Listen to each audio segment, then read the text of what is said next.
It was a triumphant return to Cleveland for former Indian Victor Martinez as the Red Sox took Game 1 of this 4-game series. Game 2 sees David Huff 2 starts removed from one of the scariest sights you'll ever see. His opponent, Tim Wakefield, is pitching for a spot in Red Sox history, and we'll see if he passes a legend next on Sports 5 Ohio. From Progressive Field in downtown Cleveland, Ohio, Indians baseball continues tonight as the Tribe plays Game 2 in a 4-game series against the Boston Red Sox. Hi again, everyone. Matt Underwood alongside Rick Manning. We saw Victor Martinez roll into town last night, made himself right at home. Yeah. He kicked over some chairs, made himself at home on the sofa, and the Red Sox rolled to really a workmanlike but relatively easy victory. Well, it had to be easy for him to come to the ballpark today. He grew up in this yard, and he faced a guy that he caught many, many times, so it was no big deal for Victor. We know he's an offensive guy that, I mean, when the job is called upon, he can do it. He's having a very good last couple of weeks. Just under 500. He's got 5 homers, and you know this guy can hit from both sides of the plate, and the Red Sox are riding his coattails right now. I don't know what was more impressive, Victor's performance last night or his son, who took batting practice on the field today before the game. He's only 5 years old, and he was rapping around. He can hit from both sides of the plate. Absolutely. All right, Tim Wakefield on the hill tonight for Boston against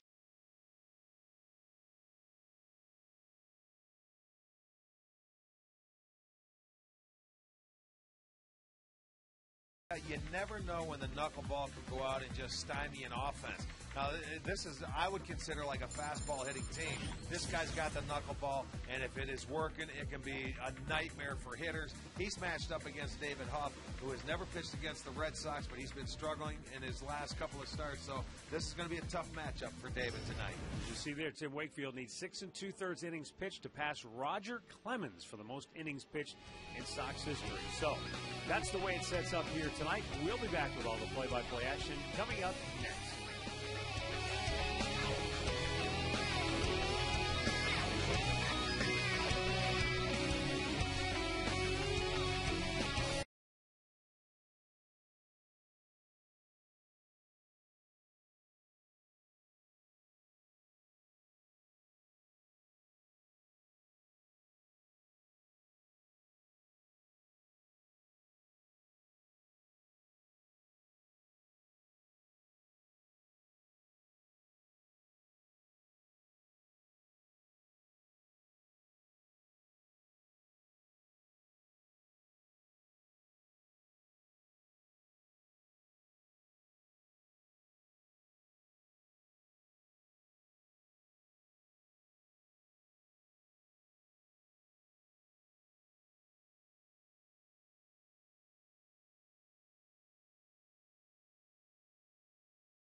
Of an odd-looking night, and that we had really a beautiful day here in northeastern Ohio, but late afternoon the clouds have rolled in. It's definitely cool down here on the lakefront.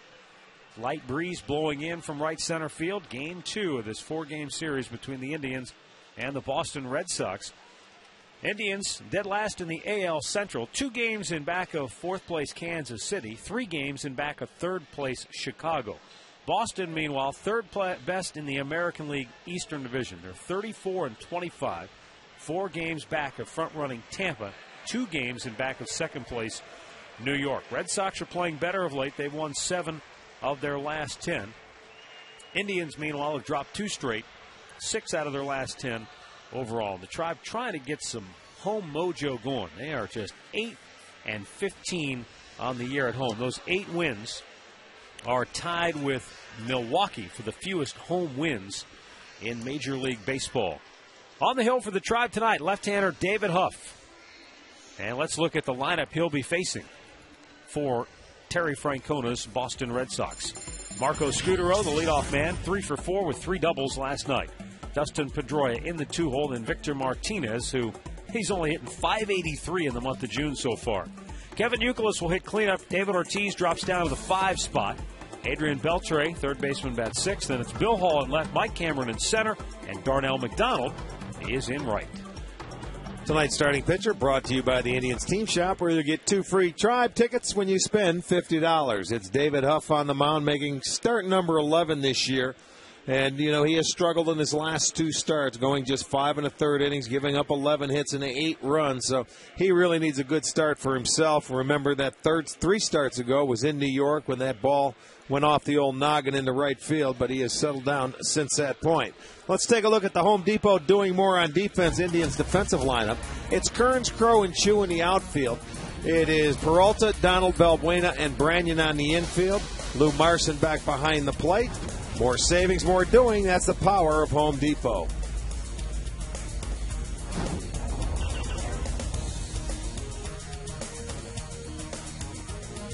And Marco Scutaro about to step in to get us underway here tonight.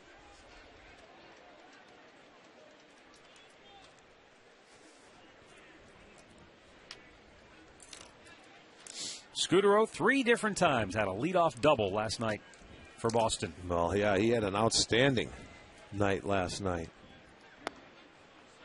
Takes the first pitch strike. Well, and that was the big difference in the ball game. They had their leadoff man aboard and able to move him around. A couple of sacrifice flies that drove in runs, a ground ball.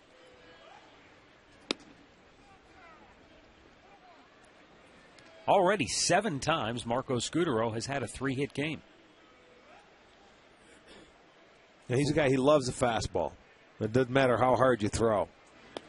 You're going to have to mix it up and change speeds. And, you know, he fits in because he takes a lot of pitches with this offense. They are first in the league, the Boston Red Sox I'm talking about, in walks, 242. The 2-1 pitch to Scutaro, and he lines it towards center field. Coming hard, Crow, the dive, and he makes the catch. Oh, a tremendous diving effort by Trevor Crow to take a hit away from Marco Scutaro. Well, he got a very good jump on this ball and continued to run. And, you know, you don't stop. You get over it, get after it. And on the very first play of the game, we're going to have our McDonald's. I'm loving it. And why not? You keep this guy off base. Very nice play. Good look at it from the side angle. As Chu goes to back up, Crow comes in to dive, and he catches it right before it hits the ground. A beautiful play. No doubt about that one. Yeah, it's where were we? In Chicago, yeah, I think. We saw him trap a ball that he got the benefit of the doubt with the call. That was clearly a catch there. Now Dustin Pedroia, who was 0 for 4 last night.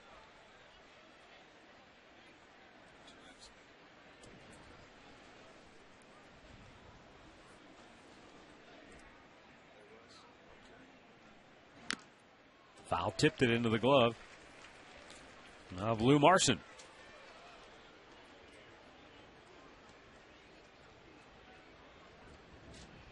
Pedroia hitting just .169 against left-handed pitching this year. And as I look at the numbers, Rick, I don't know if this is just a case where the Red Sox haven't faced a lot. Because I'm imagining he's playing every day. They're not platooning him. No, but he's only had no. 59 at-bats against lefties as opposed to 175 against right-handers. Well, they're 12-8 against left-handed starters. That trickles foul. So they've had their share. But as you said before, just because you're a right-handed hitter does not make you a great hitter against left-handed pitching. Matter of fact, they have actually Tampa Bay is the best against left-handed starters. They are 17-7 against left-handed starters, and then Boston's next with 12 wins. They're tied with Minnesota.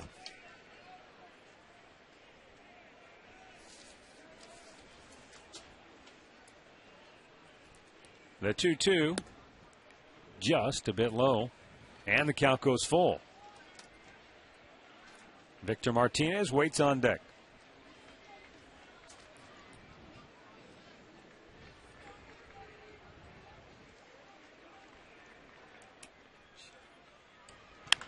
Bounces it foul, does Pedroia. Second round pick of the Red Sox back in 2004 out of Arizona State.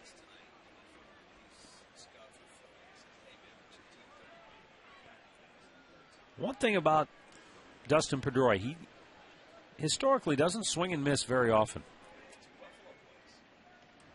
He's a guy that when he puts the bat in motion, generally speaking, he's going to make contact one way or the other. Draws a walk here. 1-on-1 out now for Victor Martinez. Umpiring crew tonight, Mike Everett calling the balls and strikes. Todd Titchener at second, Andy Fletcher at second, Adrian Johnson down at third. And this is what I was talking about earlier. Just because you get ahead of some of their hitters in that lineup, you're going to have to continue to throw strikes because these guys will work you and work you. He was down in the count 1-2 and ended up drawing the walk.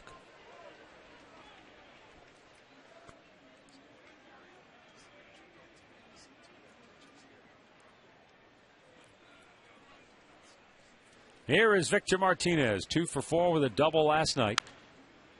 Fouled out of play to the right.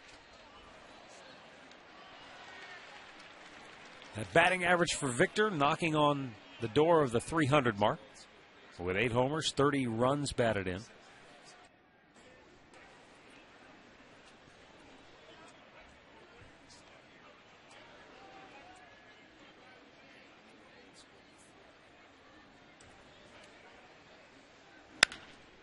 Hard ground ball, backhanded by Donald. Goes to second for one. The relay in time, a double play. Nicely turned by Jason Donald and Luis Valbuena. And the inning is over. Indians flashing some leather here in the first. Now their turn to bat when we come back.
Auto insurance provider of the Cleveland Indians.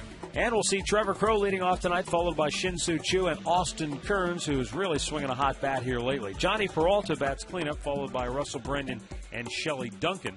Then it's Luis Valbuena, Lou Marson, and Jason Donald rounding out the starting 9. Well, when a strange breed left, a knuckleballer. Not many of them left. And this is really, I think, the last true knuckleballer around. Who is it, Charlie Hager? Is he with the Dodgers? That's a knuckleballer. Mm-hmm. R.A. Dickey, but this guy's a true knuckleballer that's been doing it for years. There's the 1-1 pitch. Missed outside with it. And I mean, you try and put a short swing on these guys, because the longer you swing, the more that ball has an opportunity to dance around your bat. 2-1 pitch swung on and missed. And that might have been a fastball at 73. Probably. He 2-1. will mix in one every once in a while. Well, I mean, that's his fastball, 73. But, I mean, when he needs to throw a strike, occasionally he will. And you see where Crow was still out front, so you better go slower than that. Popped him up. Foul territory, maybe. No, this is going to stay in fair ground. And it's Youkilis who grabs it for out number 1. Let's check the numbers for Tim Wakefield. Not off to a good start this year. As a matter of fact, he's actually struggled in his 8 starts. He is 1-4. And a .598, .290 batting average against. But, you know, as a knuckleball, you just never know. On the road, he's pitched better. That 1 win coming on the road and a .432 earned run average. Owns 190 career victories. Shin-Soo Choo looks at a strike. 43 years old. Yeah, 40. That's right. Almost 44. In August, he'll be 44. You know, and there's only one other guy older than that. And that's Jamie Moyer. And this guy, Moyer, just became one of the few pitchers at 100 wins after 40 years old. Moyer seems like he's getting younger. Well, I don't know. When you see him throw that baseball, it's not slow motion. He throws it, and about next inning, they show you the pitch. His velocity is about the same as Wakefield's. Well, sometimes with that changeup, you're right. Choo rockets it into center field. Cameron can't get it. It's going to skip past him. Look out here. Choo, he's around 2. He's going to go for 3. No relay, and Choo is in standing with a 1-out triple. Yeah, that's his second triple. And that's the chance when you're a center fielder or an outfielder, if you don't knock that ball down and it gets by you, it's going to be a triple, especially when you're playing the gaps. And Mike Cameron, who's a Gold Glove and a great center fielder, obviously he felt he was going to catch this ball, but he didn't get there. And it hops by his glove. And, you know, he went on an angle. It wasn't straight in where he could block that ball or knock it down. If he missed it, it gets back and gets past him. And Choo cruises in easily with a triple.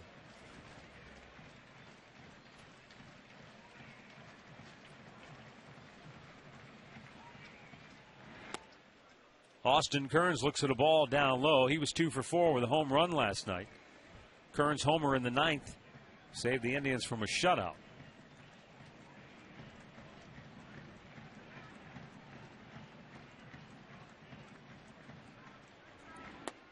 That one really dipped down. And the count is 2-0.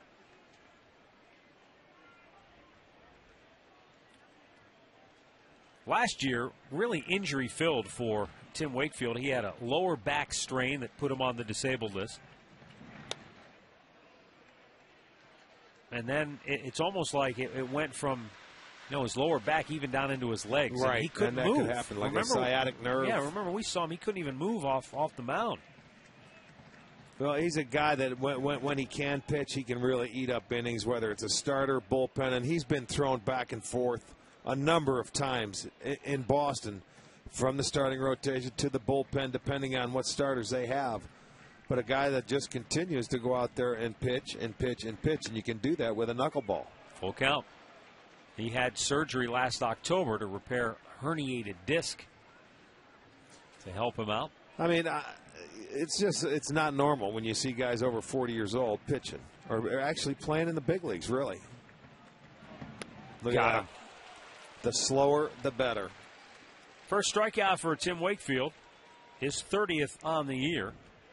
And there are 2 down here in the first inning. See, the unfortunate thing is that when you're swinging the bat like Kearns, the knuckleball can really screw you up, and it can put you in a slump. And he, you know what? He didn't care if he walks Kearns here, but he just wanted to throw him something off speed, and you're trying to drive in that run, and he gets the strikeout. That almost looked like it might have been just a curveball, too. Yeah, but I don't know if he just throws that slow curve like that. It's just the dancing knuckleball. Just the way it sometimes...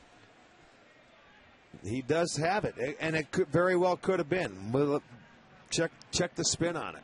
Johnny Peralta, 1 for 3 last night. Indians with that runner at third, 2 down now.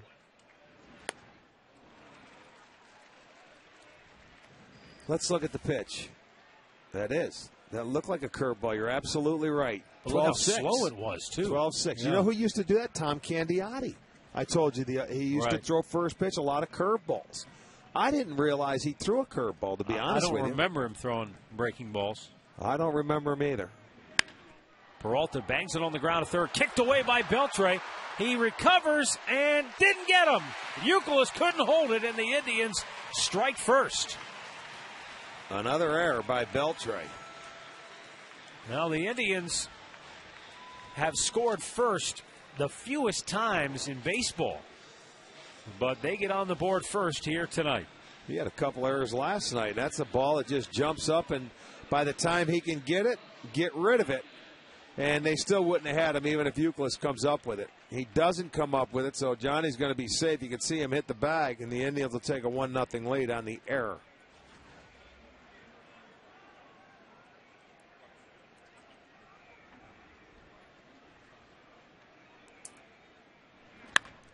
And that ball is hammered hard but foul.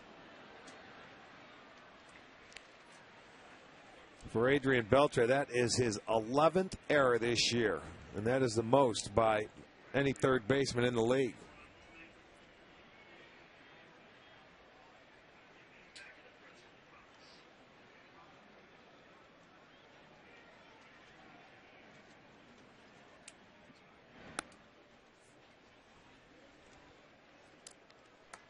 One ball, one strike to count on Brandon. 1 for 4 in last night's game.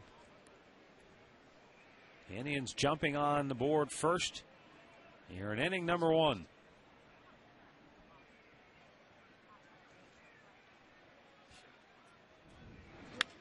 Punches it down the left field line. Just foul.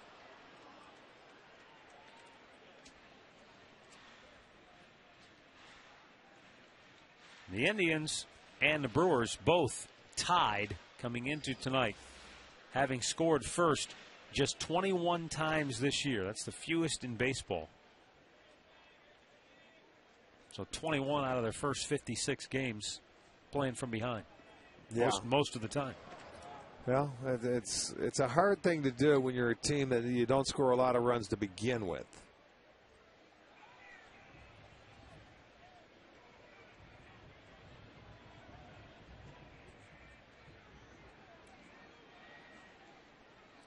Well, and you bring up a good point as Brandon hits it hard, but right into the teeth of the shift.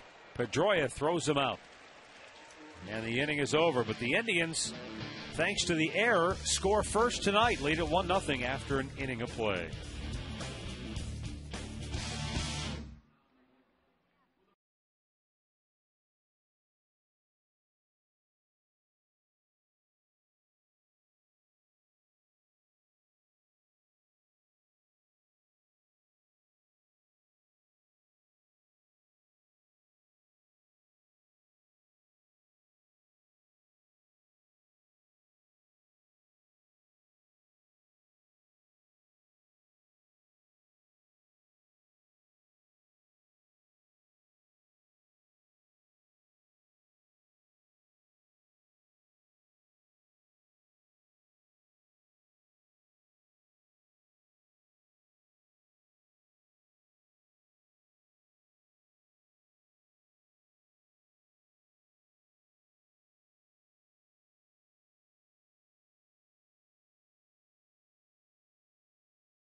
And by your Northern Ohio Toyota dealers.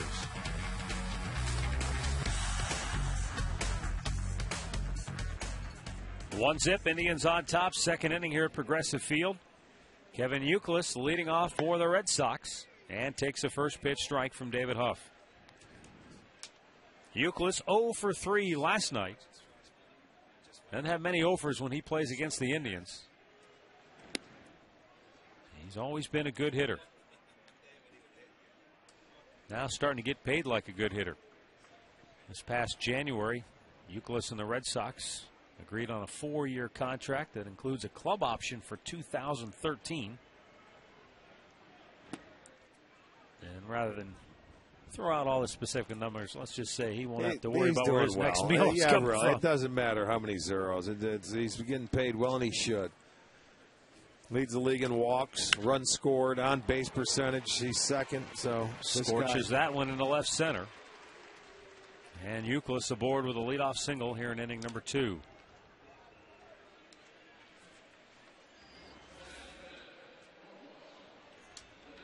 Well, here's a guy. He drops the hands down, and he got a fastball out over the plate. Boy, and hit a liner. Gets it past Donald. So the Red Sox first hit this evening. Youkilis represented by Joe Bick. Yeah, I know. One of the good guys in baseball. Joe, started here with the Cleveland Indians in their organization in the front office and worked here for a while. I know Joe very well. David Ortiz steps in with the shift on and takes a strike over the outside corner. Now, Joe used to work for Ed Keating, the agency, who represented me when I played. And Joe went from the Indians over to the agency, and now he is an agent and lives down in the Cincinnati area. Which is where Kevin Youkilis hails from. Down low to Ortiz. 1 ball, 1 strike. Good day for local products here in northeastern Ohio when it comes to the Major League Baseball draft. Yeah, that's nice. Yeah. You know, you get some guys from around here that get drafted. That's great. You don't think of this as being necessarily a hotbed for baseball, right? In the draft, but St. Ed's had a nice year. No, it's a nice little battery mate combination. The Indians drafted catcher Alex Levinsky from St. Ed's High School in the 8th round of the draft, and Stetson Alley, the very talented pitcher for St. Ed's, was drafted by the Pittsburgh Pirates. Well, I did see some highlights. They won the finals down there in Columbus, so congratulations to them. Yes, indeed. And we will have, Brad Grant on tomorrow, is it? Wednesday? That sounds right to me. Yeah, Brad Grant, who is in charge of the draft, and I'm sure he's been busy for the last few weeks. Minimum. I'm talking about really busy. Director of scouting, he's been probably doesn't even know where his house is right now. Yeah. Yeah, they go over reports, and thousands of kids probably scouted over the course of the year. 2-2 outside, full count. And this patient Red Sox lineup already making Huff work. 23 pitches so far, and Ortiz only the 5th Red Sox hitter to bat tonight. 12 strikes and 11 balls. And the payoff pitch is hit in the air pretty well, deep to left. Kearns will make the catch, and Youkilis has to retreat back to first base. It's a double in Fenway Park. And, let Huff remember that because he may have to. Let's look at the defense in the first inning.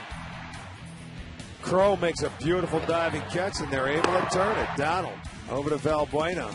And then the lack thereof, the defense for Boston, that allowed the Indians to get on the board.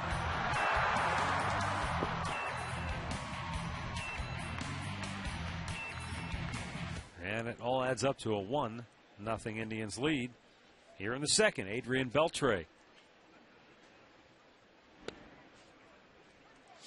For Huff, who's never pitched against these guys, that's something you're going to have to remember when we go into Boston and end up facing them, because that little green monster that they have out there is a lot closer than the one is out here. And that ball either would have been high off the wall or over that wall. One thing I like from David so far tonight, 6 for 6 on first pitch strikes. But again, as you pointed out, just because he gets ahead doesn't really mean much against this lineup, because they'll still make him throw strikes. Right. He's going to have to continue to throw strikes. He's going to have to throw them at a good percent and move it around. Liner to short, caught, throw back to first, double play, inning over. So the Indians defensively very sharp here tonight. Middle of the second, it's 1-0 Cleveland.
Let's hope we won't have to use them. Well, you're absolutely right. Shelley Duncan looks at a first pitch strike. So far, last I saw, the weatherman said rain overnight, rain early tomorrow. So hopefully we'll get this game in here tonight, and the rain will be gone by game time tomorrow. Duncan fouls it out of play. No balls, 2 strikes.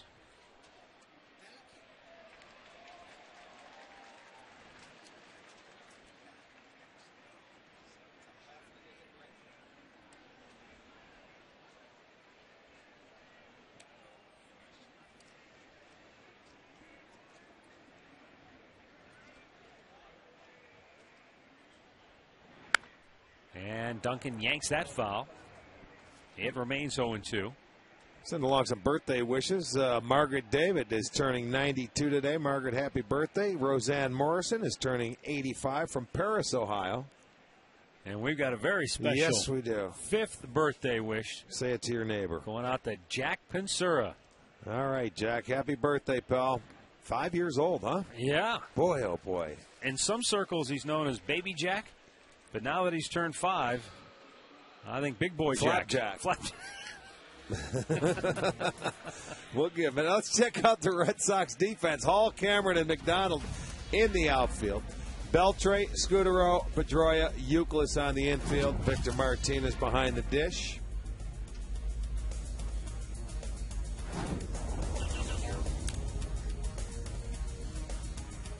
Tim Wakefield in a pretty good groove before that last pitch. 12 of his last 13 had been strikes. But he misses outside of Valbuena for ball 1. Then for Flapjack, you've got Papa Jack, his daddy. He's in a league of his own. That's right. Yes, he is.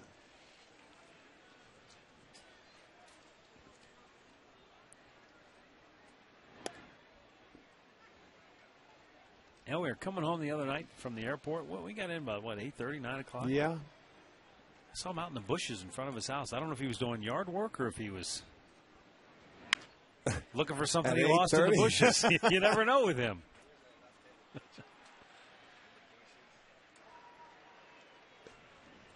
Valbuena, 2 balls, 2 strikes. He was probably Sauerbeck playing tag. He was probably looking for some spare change, knowing him. No, he was looking for dollar bills. He wasn't looking for change. He was looking for our meal money. I hope he found it. Here's Lou Marson waiting in the on-deck circle.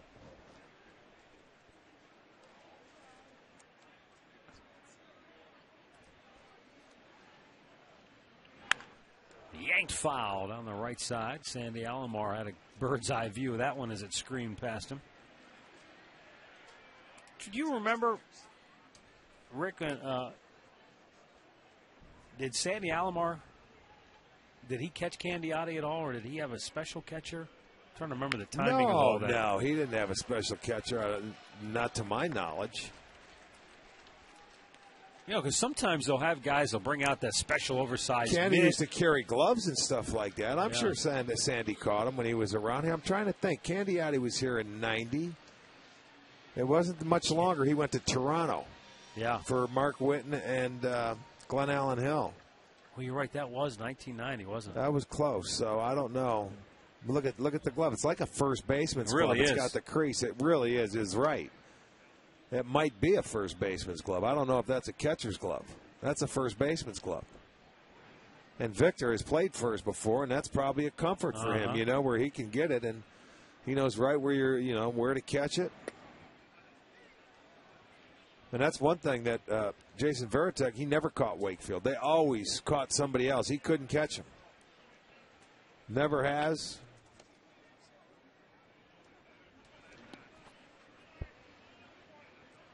Yeah, Candiotti left in 91. So Sandy had to have yeah, worked he with him a had. little bit. Yeah, he did. The 2-1 pitch. Marson with a high fly ball, routine and left. Doug Mirabelli was the special catcher for Tim Wakefield. Yes, he was. They let him go one year and then had to go trade for him to bring him Josh back. Bard. 1, 2, 3 go the Indians through 2. 1-zip Cleveland.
This moment will be.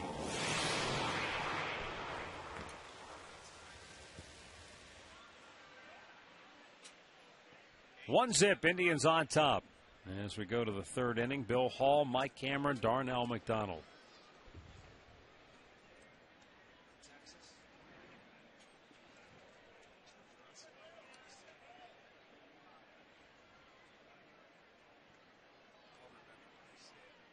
Bill Hall out of that open stance. Boy, pretty good looking pitch, called a ball. Hall was a 6th round pick of the Brewers back in 1998 out of Nettleton High School in Mississippi.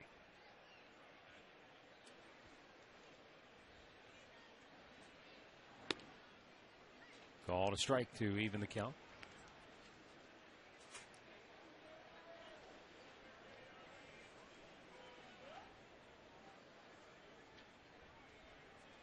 Hall had a couple of pretty good years offensively for Milwaukee, and then the bottom just fell out.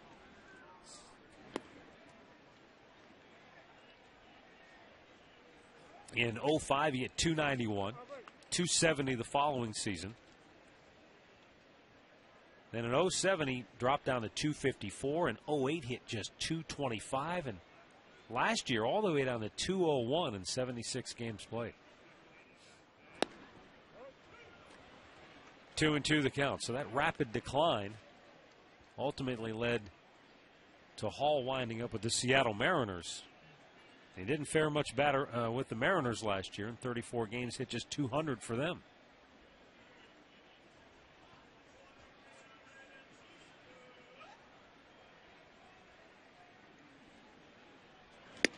And Huff has his first strikeout of the night, one down here in the third. Well, we would like you to fill the house for the March of Dimes. That'll be tomorrow night, third game of this Red Sox series. It's a 7:05 start, and for every ticket sold, $1 will be donated to the charity of the March of Dimes. So great seats still remain. Call 216-420-HITS.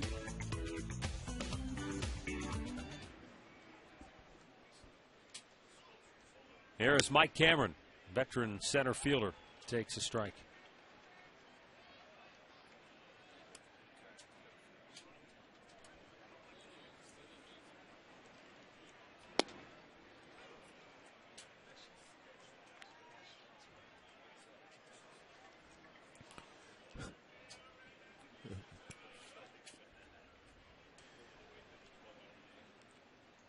The 2-strike delivery is too high.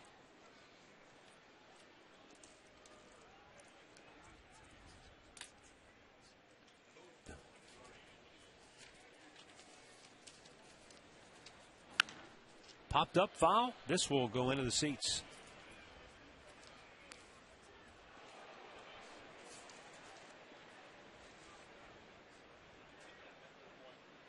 Mike Cameron was on the DL. Had that oblique strain, didn't he? Played for the first time since May 30th this past Sunday.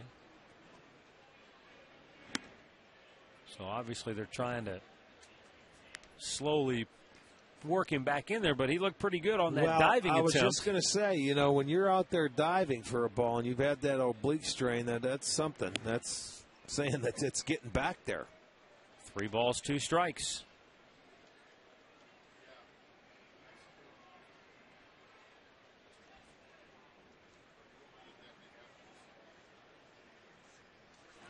Swung on and missed, and Huff comes back to get him. He has struck out the first 2 here in the third.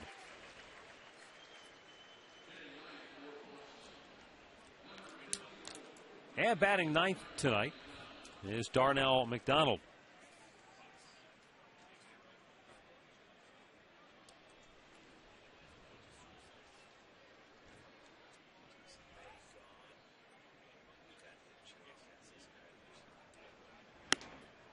Fastball misses up high.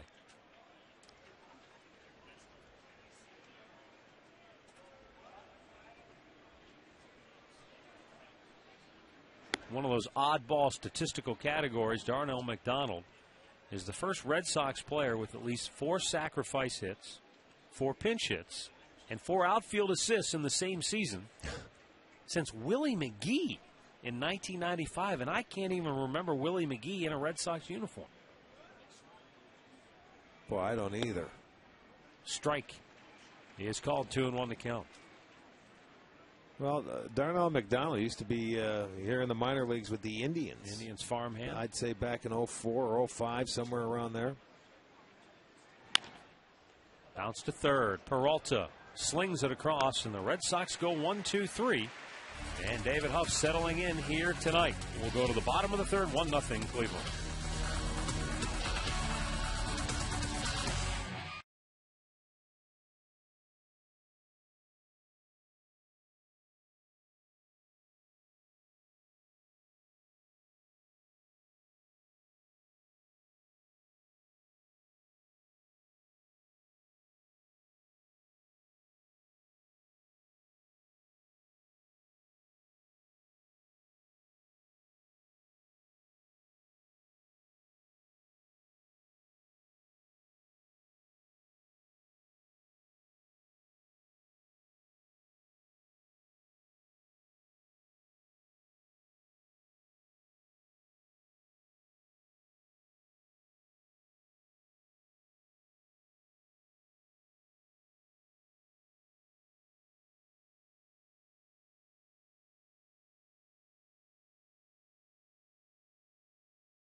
One zip.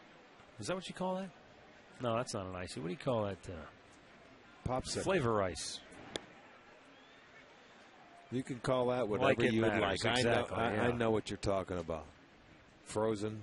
A frozen treat. That's what the ice cream man calls it when he comes in your neighborhood. It's a frozen treat. Jason Donald, 1 for 3 last night, batting 9th here this evening.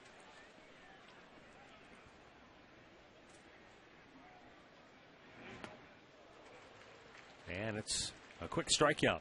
Third for Wakefield. 1 down here in inning number 3. All month long, when the Indians hit a home run, Sports Time Ohio, Shell, and Conrad's Tire Express and Total Car Care are giving away free gasoline. Our first contestant today is Lenny Kovac of Wycliffe. Shell will give $300 in free gasoline for each home run the Indians hit, and $1,000 in free gas, plus a set of tires from Conrad's for each Grand Slam hit in the month of June. Visit STOHD.com right now and get yourself signed up.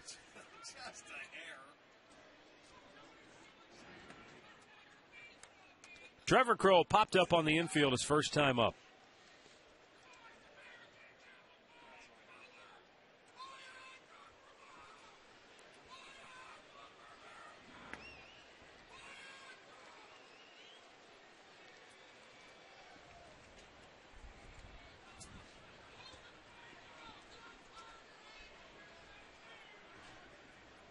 Two one.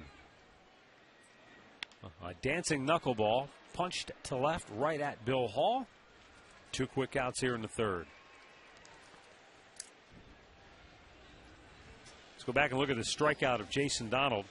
The rotation. Check it out. I mean, you could read the lettering on it. You could see the commissioner's name. It says Bud Selig.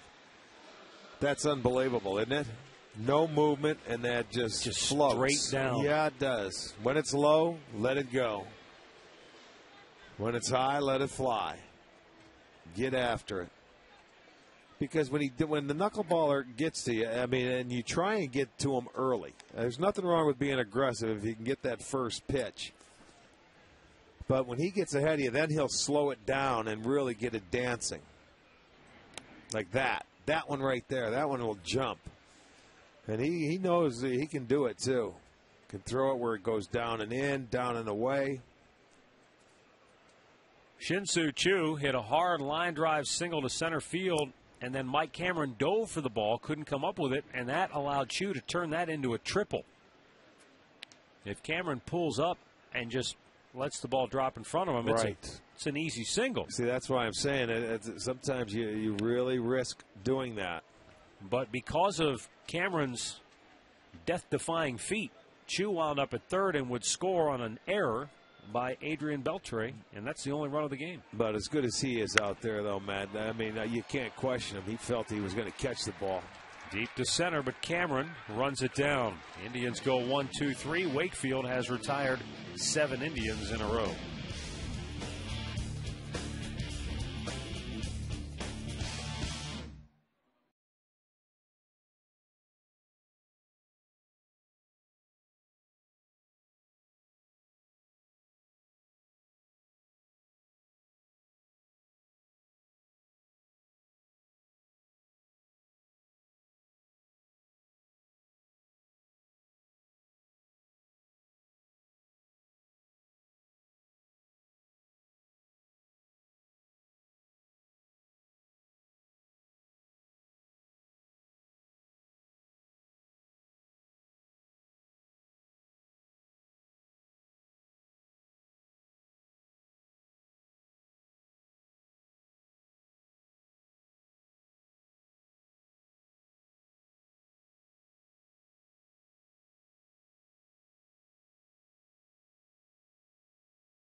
Fourth inning here at Progressive Field. 1-zip Indians on top.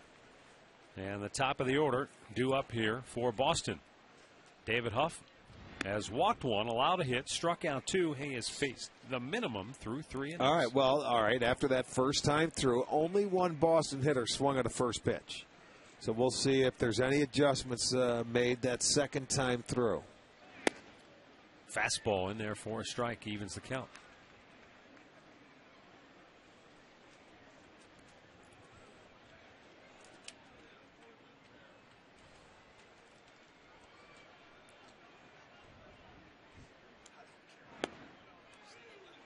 And now 1-2 the count. Scudero didn't appear to like the call.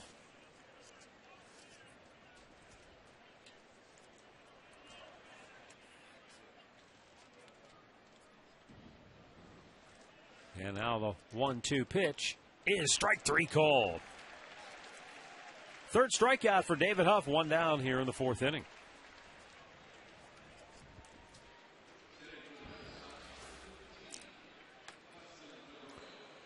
There's Marson sitting away. Boy, he dots the I right on the outside corner. Perfect pitch by David Huff.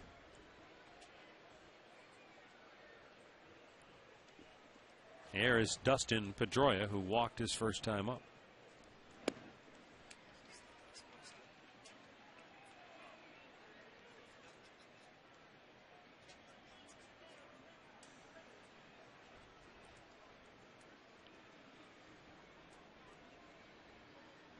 Swung on and missed, and there is a rarity. As I mentioned in his first at bat, last year Pedroia swung at 1,099 pitches, and he missed only 84.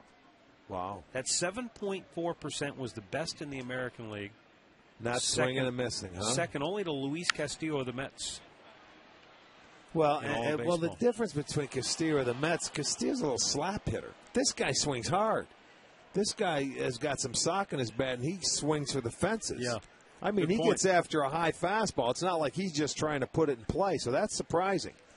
That only 7% of the time last year he swung and missed. As hard as he swings. That stat, by the way, courtesy of our buddy Bill Chuck. Ground ball hit to short. Jason Donald. High throw. Brandon came down on the bag to record the out.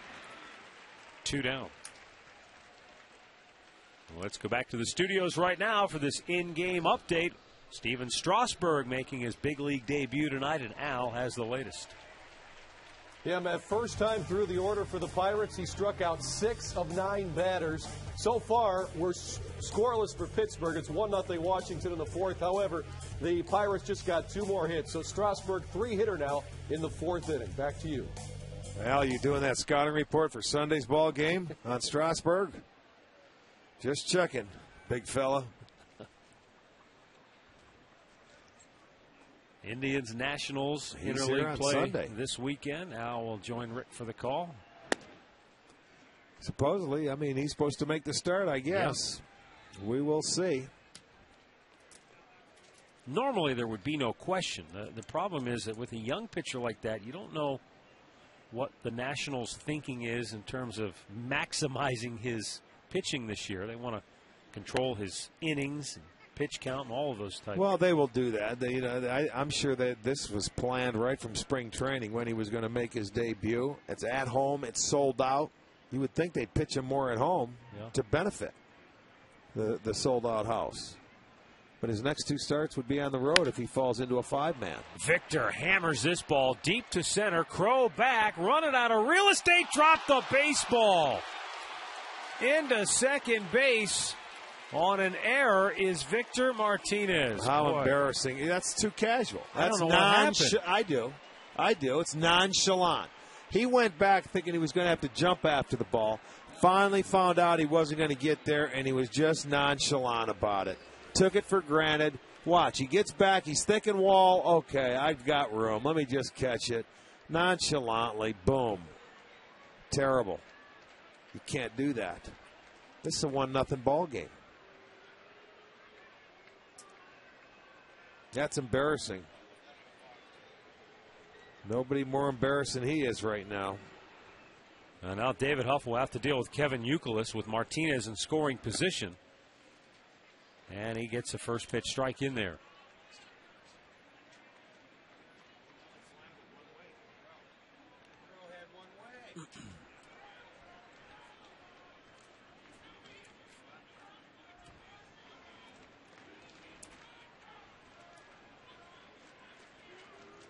The 0-1 pitch. That is crushed. There you go. Deep left field. Kearns looking up off the top of the fence. Did it get out? No, it stays in play. Martinez will score. Youkilis stops at second. Terry Francona coming out. He's going to want the umpires to take a second look. Well, I'm sure he will. Well, I'm just thinking now, you see that? They should be in the dugout without anything. And that ball deflected. He's going to want to probably ask for a replay. And he's going to ask Adrian Johnson what happened and where it hit. It looked like it went straight up in the air. Boy, it sounded odd, though. Rick. It sounded like it hit wood rather than metal railing. Well, I thought it was out of here to begin with. Let's take a look. Back goes Kearns. Oh, no, it hits the top of the scoreboard. That's why it sounded like wood rather than it came down. The clang of the fence. They can go look at it. Don't worry, it's going to be a double. The unfortunate thing is that Crow, with his mistake, there you go, we have a tie ball game. And they should have been in there hitting. Euclid should have never gotten that bat in the inning. It's only going to stay a double. Well, we're tied at 1.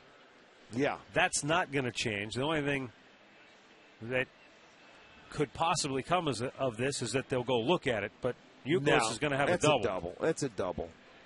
We saw it where it hit. It hit the top of the scoreboard the way it was coming down, and you said it had, they're going to go look at it. It doesn't matter. They're going to lose. It's an RBI It's surprising that none of the umpires had a definitive look at it to say, hey, no, I know exactly where it hit. Or, Rick, maybe they just want to, and I'm not taking a chance in case my eyes may have tricked me. That's okay. That's what you use replay for. If you're not sure, go take a peek. They'll be out here very shortly. Why 3 of them have to go look at it, I don't know. But let's go one more look on our own cameras. Different angle. Watch it. Boom. Right there. Okay. And it goes straight up in the air. Comes so there's down, your proof. They'll be out of here real soon. And goes straight up, hits the fence again. And even if that fan interfered with it, it's going to be a double anyway while he's reaching over. So it doesn't matter. They'll be back out in no time. But, in this inning, the big mistake is the Crow error. That, my friends, a routine, nonchalant ball right there. And I'll tell you, that comes back to bite you. That's going to be a lesson that he will learn, and he'll never forget the rest of his career. The shame of it is he made a sensational diving catch in the first inning. I understand that. And no one's going to remember that one. I'm telling you, that lesson is going to be well learned on that play in this inning. I can hear people already hollering, 2 hands, use 2 hands. You just catch the ball. It doesn't matter. There's 2 outs in an inning. I don't care. Use 1 hand. I don't care. Catch it. I don't care what you use. But you rarely ever see anybody use truly 2 hands. No. Is that overrated, basically? Yeah, if you're for a the big most leaguer, part. if you've done this your whole life. If you got time to get there, and you could have it around. But there's times you can't use 2 hands. That's an expensive lesson. Let's hope it ends right there, and then they don't continue to add on in this inning. Well, he's got David Ortiz up, who flied to deep left his first time up.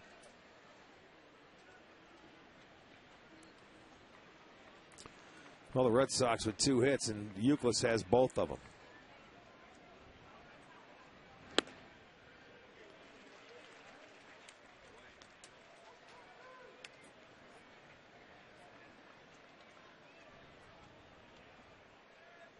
That is the 27th unearned run that the Indians have allowed this year, tied for second for most in the American League.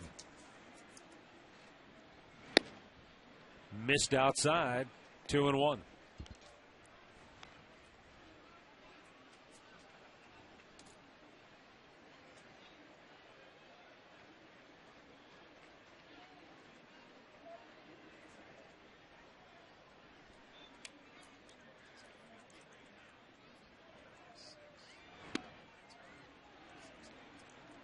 And now it's 3-1 to Ortiz with the right-handed hitting Adrian Beltre on deck.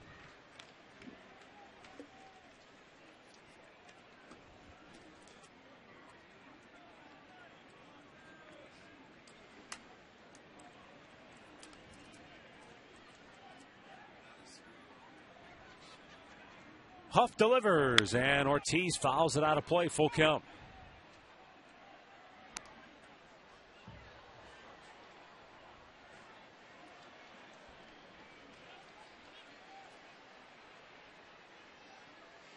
You know, and not only that, what that does, it keeps Huff out on the mound, having to work a little extra harder to get through the inning.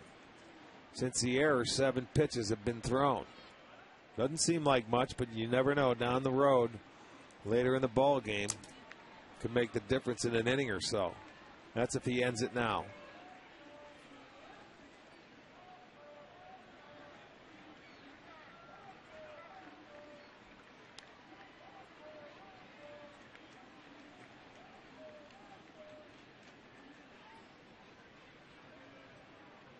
And the payoff pitch to Ortiz is lined to right, knocked off the glove of Valbuena. Another run comes home to score. Kevin Youkilis makes it a 2-1 Red Sox lead.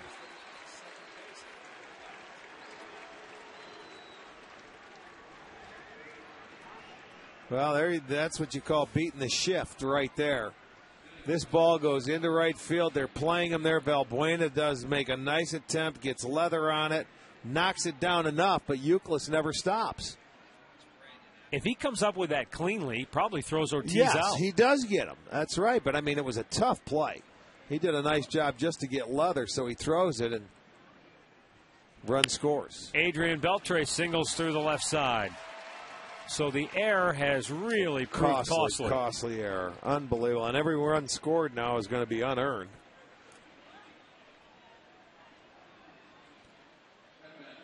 Boy, one thing you have to know, and you will learn, and you better learn, is that anytime you're struggling to score runs, which this team has done all year, you simply cannot make mistakes. Never give up extra outs.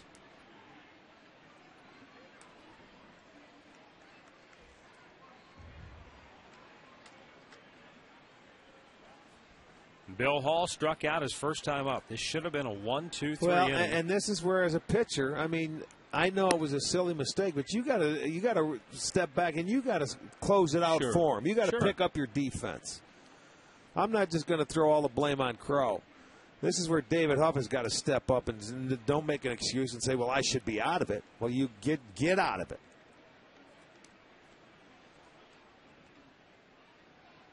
The 0-1 to Bill Hall.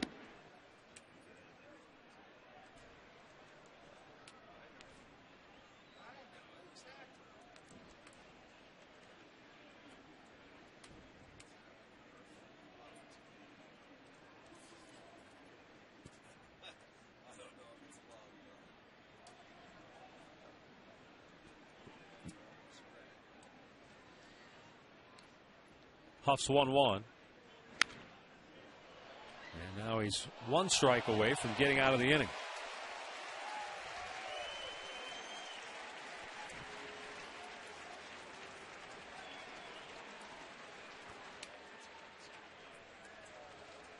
Two on, 2 out.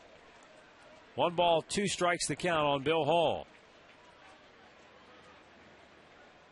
Ortiz, the runner at second, Beltre at first.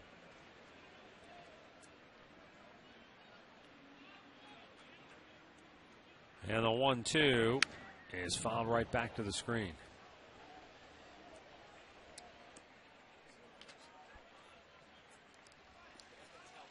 If you have a play like that as an outfielder, do you want a ball hit to you right away, or is your confidence maybe taking a little bit of a hit? Please get up. No, it doesn't take a hit on that ball. You're just saying, get out of this inning, please.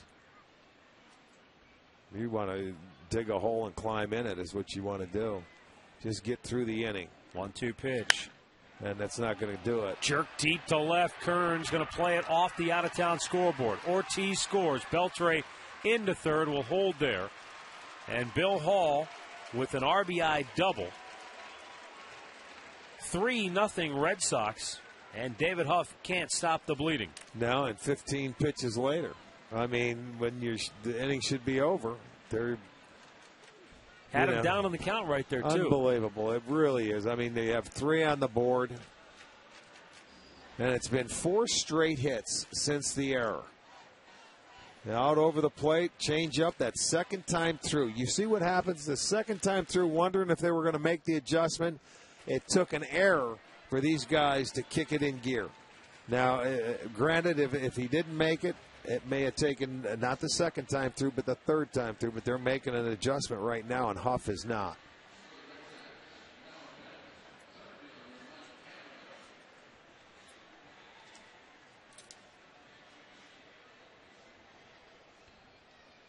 Five straight have reached for Boston after 2 were out here in the inning. The first by error, the next 4 have hit their way on. And now Mike Cameron is the 8th man to bat in the inning.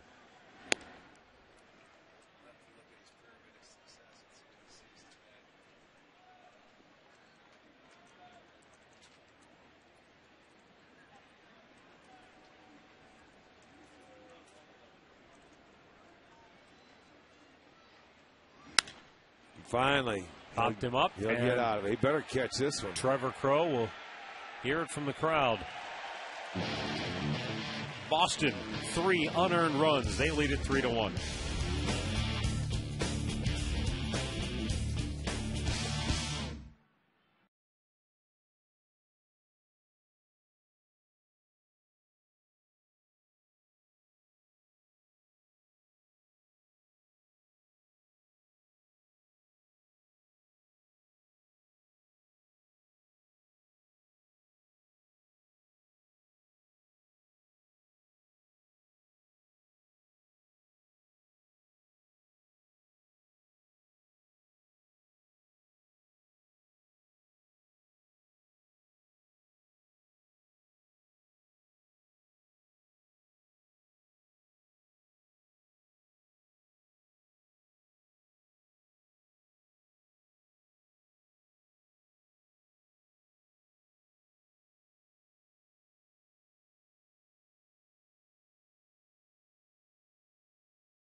It's unfortunate. You have to learn the hard way. That's a hard way to learn, and I guarantee you, I mean, it's concentration. He let one get away. But Huff didn't help him at all either.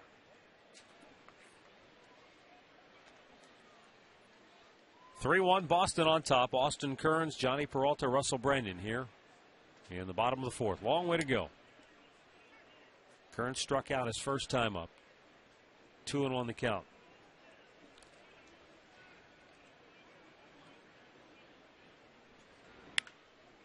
Popped in the air. Cameron backpedaling. And he's got it, 1 away.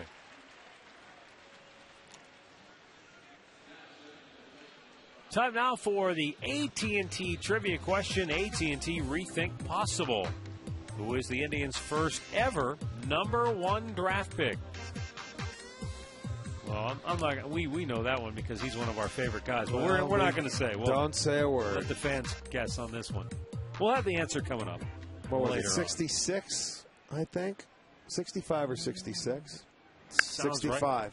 Johnny Peralta, foul down the left side. Sounds right. Were you born? Well, I don't know. I know it was in the mid-60s when they started the draft. What year were you born? 8. Okay, you weren't even born yet, no. So you wouldn't know. You were just coming into your prime. Here's somebody that know. Bobby D just walked in. He'd know. Swung on and missed. Bobby D was still probably rolling either Lakewood High or was he already at Ohio Northern by then? No. He was still in. No, Bobby D didn't go to Ohio Northern. Where did Bobby D go? Where'd you go to college? Ohio Wesleyan, that's right. The Battling Bishops of Ohio Wesleyan. 1977 graduate. So, yeah, he wasn't. Should have been graduated in 74, but it was 77. we didn't want to tell anybody. Oh, that's not right, Bobby.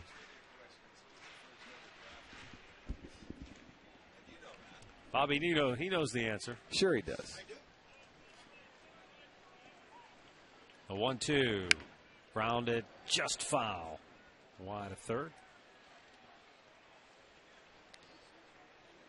Tim Wakefield was 26 years old when he became the first knuckleballer to win a postseason game since 1956, when he did it with the Pittsburgh Pirates and almost single-handedly pitched them into the World Series that year against Atlanta. 56. Who was the knuckleballer in 56? Hoyt? Tim Sturdivant of the Yankees. Okay, I don't know. Fourth strikeout for Tim Wakefield. 2 down. And let's look at our Subway fresh face of the game. Chun Chen batting .441 at Lake County over his last 10 games. Fourth in the league in batting. Time for second in doubles. Subway, play hard, eat fresh. The amazing part of Tim Wakefield's story, and this is really not all that unusual for a knuckleballer, is that he was so good as a rookie in '92. Burst onto the scene virtually out of nowhere. Then 2 years later, he's pitching at AAA Buffalo for his job. The Pirates released him near the end of the next season. But when he was at AAA in 1994, he was pitching at Buffalo, which at that time was the Pirates' AAA team, right before the Indians would eventually went over go and moved in. But his manager was Doc Edwards.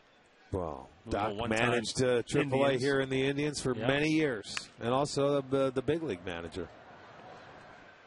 Dustin Pedroia throws out Russell Brennan, and the Indians go 1-2-3, and Tim Wakefield is got him frustrated here tonight.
Is brought to you by McCafe Frappes. Caramel or mocha blended with a hint of coffee and ice. McDonald's, I'm loving it. By KeyBank. Stop in and start a conversation and unlock your possibilities. And by Panini's. Visit PaninisGrill.com for a list of new locations. We go to the fifth inning here. Progressive Field, 3-1. Red Sox on top.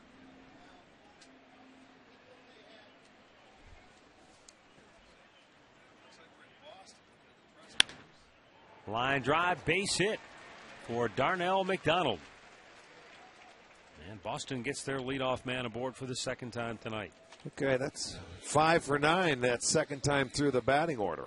So they made an adjustment. Well, tomorrow is going to be Dollar Dog Night in this Red Sox series. 7 o'clock start. Head down to the ballpark. Get your hot dogs at $1 all night long.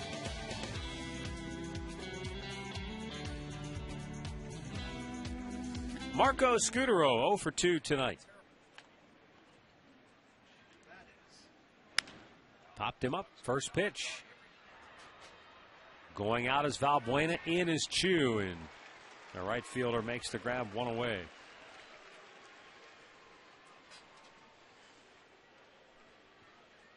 Welcome back. Speaking of Big Wiener, sound was great last night. Wiener headquarters. 3-1. Boston leads it thanks to 3 unearned runs in the 4th inning. 2 outs, bases empty, and then a drop fly ball followed by 4 straight hits. Indians got their run in the first, also an unearned run. So that's the kind of odd night it's been. Dustin Pedroia walked in the first, grounded out his last time up.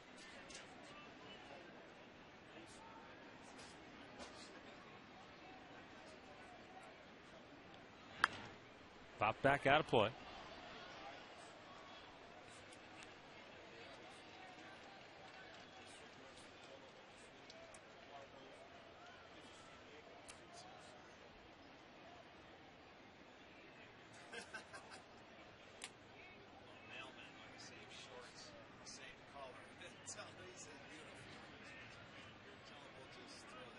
Huff ready with a 1-1.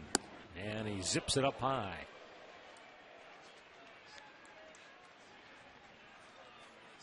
Dustin Pedroia was the 2007 American League Rookie of the Year.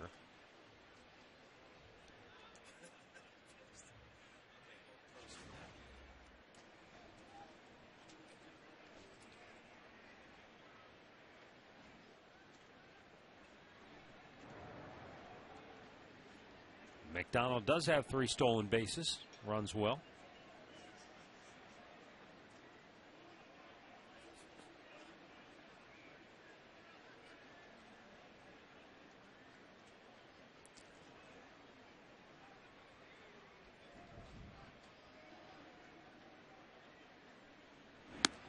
Two balls. Now make it 3-1. A little bit too high.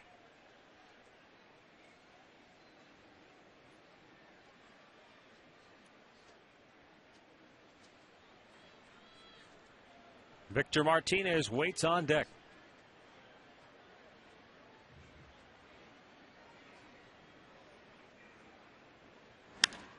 And a high pop to right. Chu again will have a relatively easy play. 2 down.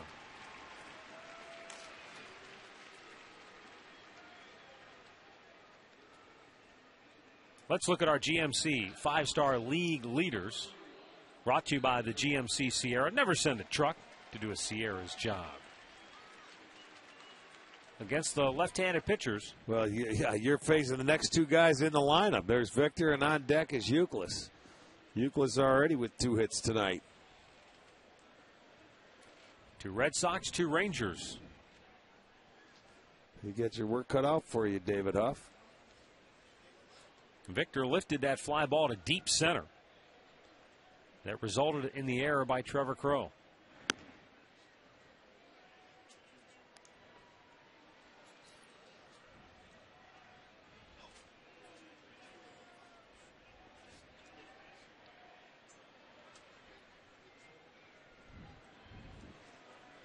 Victor Martinez had his son, little Victor Jose Martinez, on the field, 5 years old before the ball game.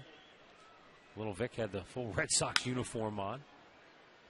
And Big Vic was throwing batting practice to him. This was the scene before the ball game today. And Little Vic can swing it. Look at that's right-handed. Not a bad little swing.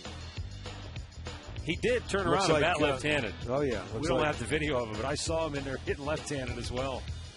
Looks like Miguel Cabrera. No, right. So look at, he's got the wristbands, the gloves. I mean, I'll tell you, won't be long.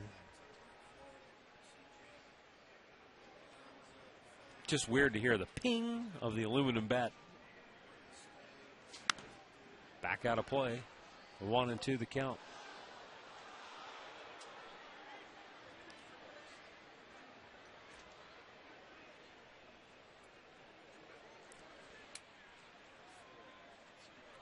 It was funny, Rick, because after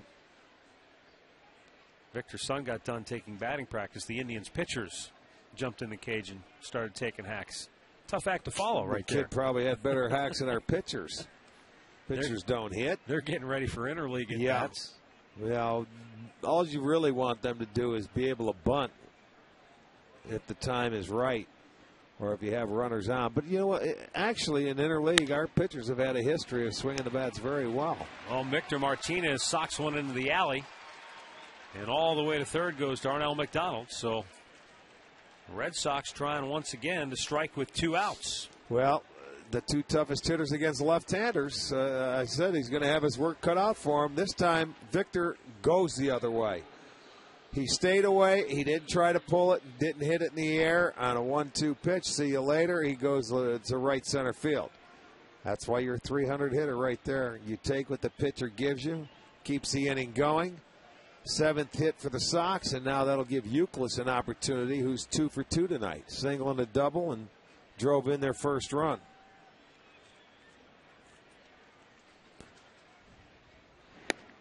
They went in and reviewed Euclid's ball because it hit off the scoreboard and it bounced straight up. But the way it came down hit the top half of that auxiliary scoreboard out there. And manager Terry Francona thought it hit the top of the wall. Strike called. Red Sox are 5 for 8 with 2 outs tonight. Last night they didn't have a hit with 2 outs in an inning. But they have made the most of their opportunities here in the last 2 innings. 4 straight 2-out hits in the 4th, accounting for 3 runs for Boston.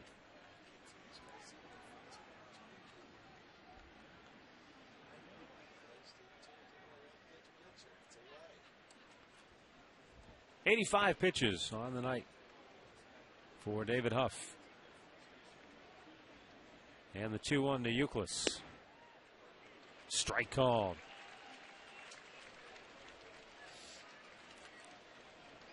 Okay, there's the 1-2. Now he's back ahead in the count, same as Martinez. But, you know, his breaking ball, he hasn't had a good one tonight where he can put these guys away. And it looks like to me they're just sitting on that one pitch. His changeup has been inconsistent. Pop back out of play.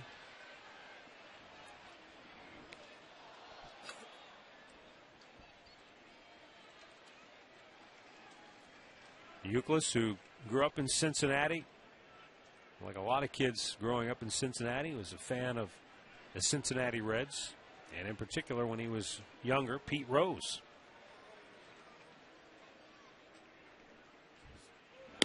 And the one thing that Euclid said about Pete Rose is that he said, you know, Pete Rose never gave away an at-bat. And he said that's the one thing that I admired about him, and that's the one thing I try to incorporate into my game. Well, that's so true. When that guy was up there leading off, didn't matter what side of the plate. He made the most of it. Payoff pitch. Martinez breaks from first. Strike 3 called. Well, you don't see that very often. Euclid rung up. And the inning is over. Red Sox strand a pair. We go to the bottom of the 4th, 3-1 Boston.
The Red Sox lead it by a score of 3-1.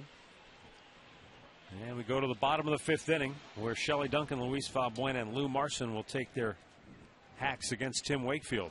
Indians have one hit in the game, and that was a first inning triple by Shin-Soo Choo.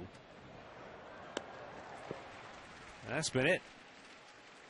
They scored on an error in that inning, but since then, Tim Wakefield has mowed them down. This scoreboard update brought to you by Wendy's. You know when it's real, it's Wendy's.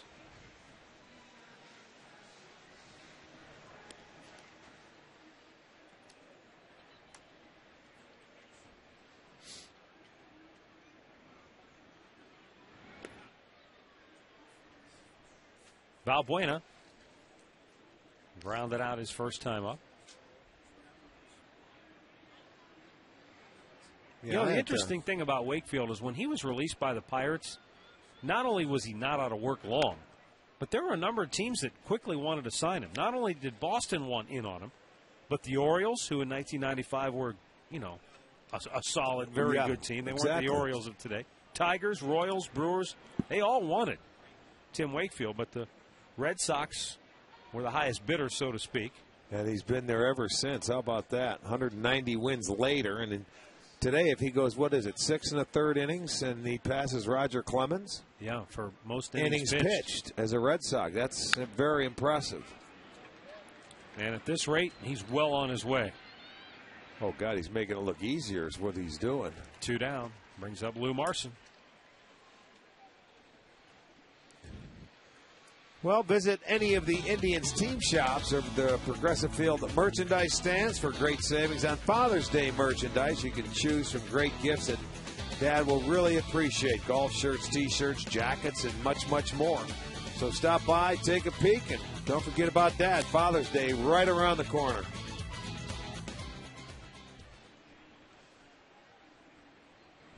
Lou Marson goes after the first pitch, pops it up. First baseman Kevin Youkilis. And I mean, they're going in a hurry. 1, 2, 3. 5 complete, 3-1 Boston.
Each for 98 cents at any Northeast Ohio Mark's location.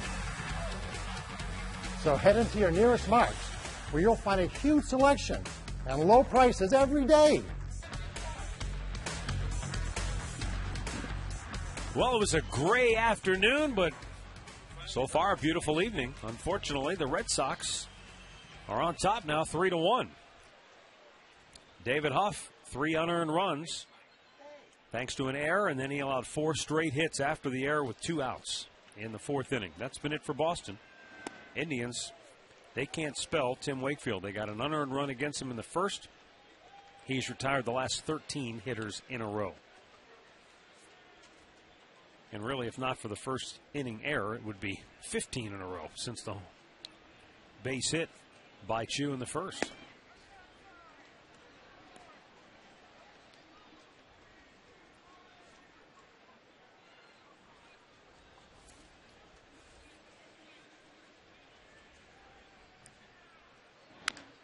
Fouled away, 1 ball, 2 strikes, right into the end of that dugout.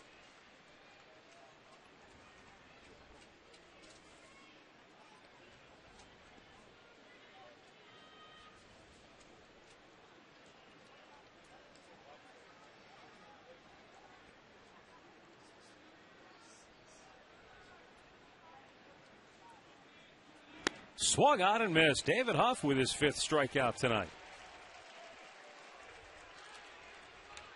Time now for our game recap, brought to you by your Northern Ohio Toyota dealers. For a dealer near you, visit buyatoyota.com. That Trevor Crowe error proved to be costly. Kevin Youkilis with a double tied the game. And then Bill Hall with a double made it a 3-1 Red Sox lead, and that is where we stand.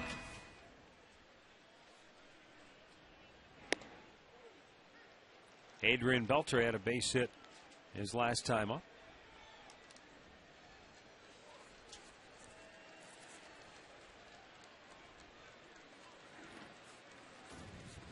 One ball, 1 strike.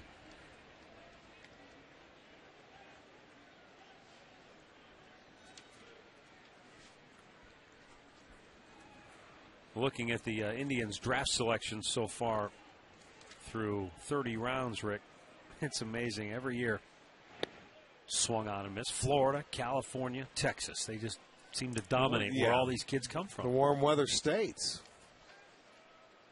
Surprised there's not more. What did you say? Florida, California, Texas? Yeah, I mean, those are the 3. It's just up and down all 3 pages. That's what you see. A few Tennessee, 1 Ohio, 1 Michigan. Round. I know it. Yeah, you sprinkled in. 1 New York. Sprinkled in. Well, that's where you can play all year round. Nice weather states. We drafted a pitcher in the 13th round out of the University of Houston, Michael Goodnight.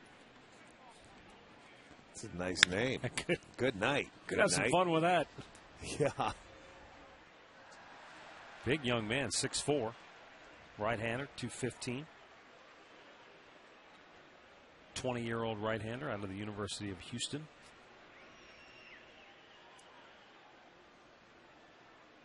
Now you're talking about Murph stomping grounds down in Houston.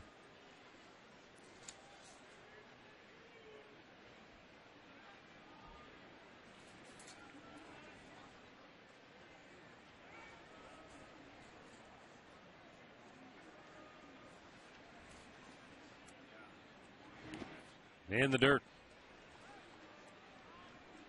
2 balls and 2 strikes.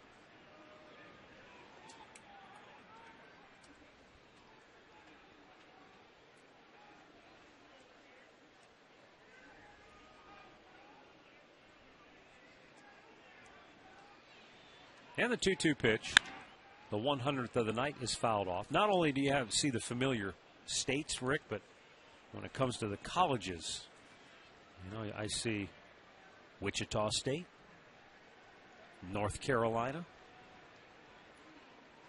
LSU. How about Texas? A lot of the you familiar go out to schools. the West Coast, you go to UCLA and driven to left center field. Boy, Adrian Beltre having a whale of a season. It kicks past Trevor Crowe. No harm really done there. He was going to stop at second. And Beltre with a 2-hit night. Single and a double. And he lined out in his first at bat. Second double in the series. Well, he's had a good swing on the ball. This one gets a little too much of the plate, and he plugs the gap in left center field. Now, why he just didn't stop at second was beyond me. He was thinking third. He rounded it, but, this is not a good triple ballpark. Both outfielders over there. Crowe missed it, but Kearns backs up. So that is 8 hits now for the Red Sox, and Beltre has 2 of them. Bill Hall, an RBI double, his last time up.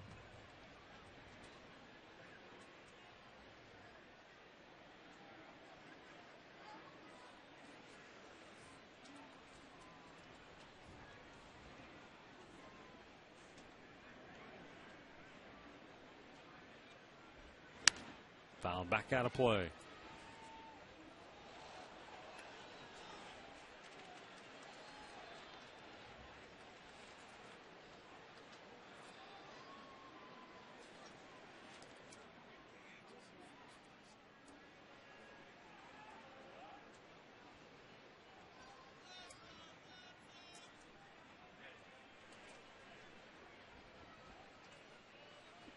Boston has had 16 hits in the series so far, and this is only game 2 of a 4-game series. And 8 of their 16 hits have been doubles. Well, they lead the league in doubles. They have 144 now. You know, a double machine. And, you know, they're up there every year because of the ballpark they play in for 81 games out of the year with that little monster out in left field. And you can see that phone and the pen is going to start getting loose.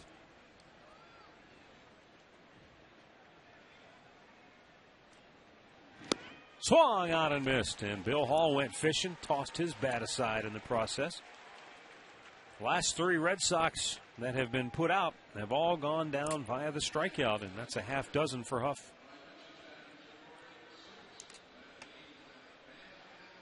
And with 2 down, Mike Cameron will be the batter 0 for 2 tonight.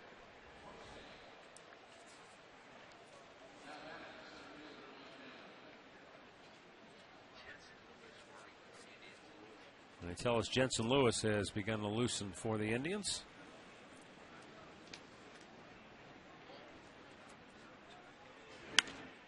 Pop back out of play. One of the intriguing picks, I guess, if you will, for the Indians was an 11th round selection. Shortstop Hunter Jones from Lakewood, California. 6'2", 190-pound shortstop. He's the son of Tracy Jones. Played in the big leagues. Cincinnati Reds? Cincinnati. I remember Tracy Jones. A few other stops in his career. He was a big guy. I think he ended up, I don't know if he still is, but he was a talk show host at one time down in Cincinnati. Does he still, Tommy Bo? He still does his talk show? Well, sure, Tommy goes and listens to him every night. He knows. What channel is he on, Tommy? On the weekends, he goes in colors with them. Sits out in the driveway and tunes it in? Yes, he does. 2 down. Runner at second, 0-2 pitch. Popped him up. Rabbit ears.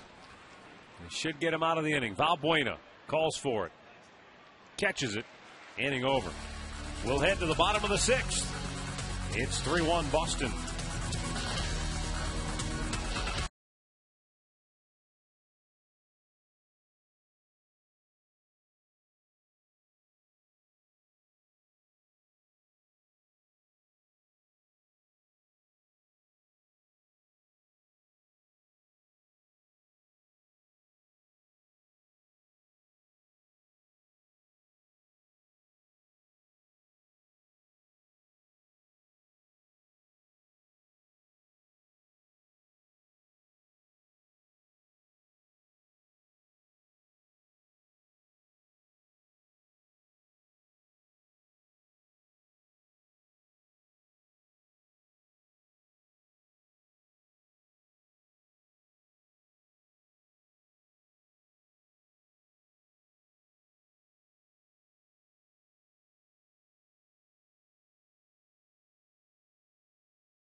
We're here in the 6th inning of play. Bottom half, Jason Donald leads off and looks at a Wakefield strike.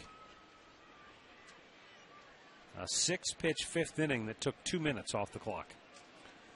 Well, he has been, it's been easier and easier. You know, I'm looking at this lineup and I'm thinking to myself, I wonder how many of these guys have actually faced a knuckleballer before. You know, the young guys in the minor leagues, I don't know if any of them have. Guys like Morrison, Donald, Valbuena, Duncan, a lot of these guys, Crow, I don't know if they face knuckleballers. Donald with a high fly ball down the left field line and couldn't come up with it. Hall went into that wall awkwardly. Like so many ballparks now, when you get down to that end of a ballpark, down the line, and once it shoots out, there's no room in foul territory. You got to go over there very cautiously. See, he went in there and, oh boy, jammed his wrist. That glove, you think you can make the catch. Got a little stinger there. So Jason Donald, who struck out his first time up, down on the count 0-2. Slow tapper goes foul.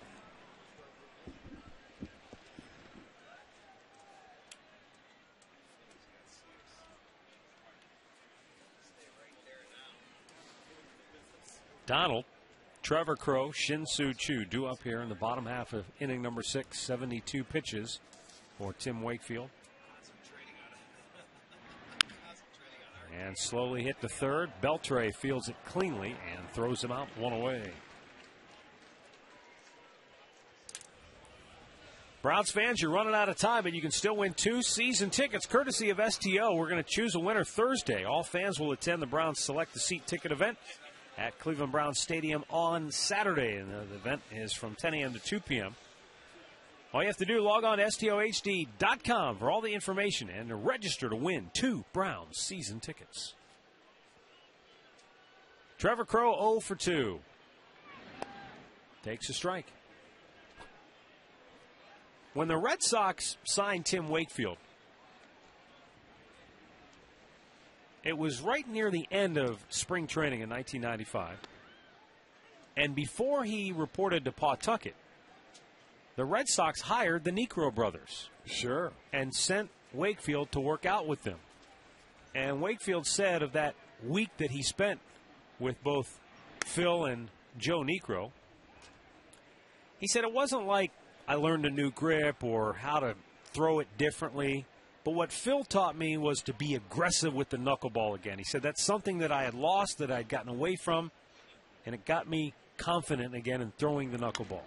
Well, with knuckleballers, it's a fraternity, and a very, very small fraternity. And Candiotti, the Niekros, would come in, or Charlie Huff would come in and talk to, because not many guys throw it, so, you know, they'll share their wisdom and their knowledge of what they have for the game to anybody that wants to carry on the tradition of throwing the knuckleball. Crow swats it to deep center. Cameron back. Reaches up and makes a sensational catch to take a hit away from Trevor Crow. And that is out number 2 here in the 6th inning. Well, there's a center fielder running one down right there. That ball was directly over his head, one of the toughest balls to make. And watch him turn around, and then just he made the good route. He never had to turn again. You see, it was starting to go over his other shoulder. You see how that ball was coming back on him on that knuckleball, but he ends up staying with it, making a nice catch.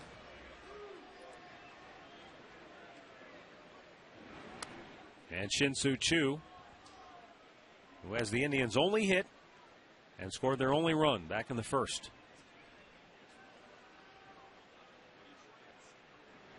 The other thing, Rick, too, about a knuckleballer is, you know, so much of baseball is that, you know, that macho, I'm going to throw it down your throat, I'm going to, you know. How hard can I throw it? And yet here's this guy out there just kind of fluttering the ball up there. Yeah, how many times do you think he looks up at the radar gun up in the ballparks to see what he's throwing?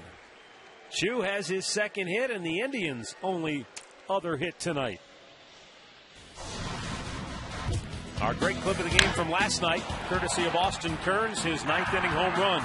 Spoiled the shutout. Relax. You're at Great Clips. Fifth home run of the year for Austin Kearns. That's how they got on the board. You know, the nice thing about that was about 98 that he hit out of the ballpark. He's only going to see 68 now. You know, he won't even see anything close to that.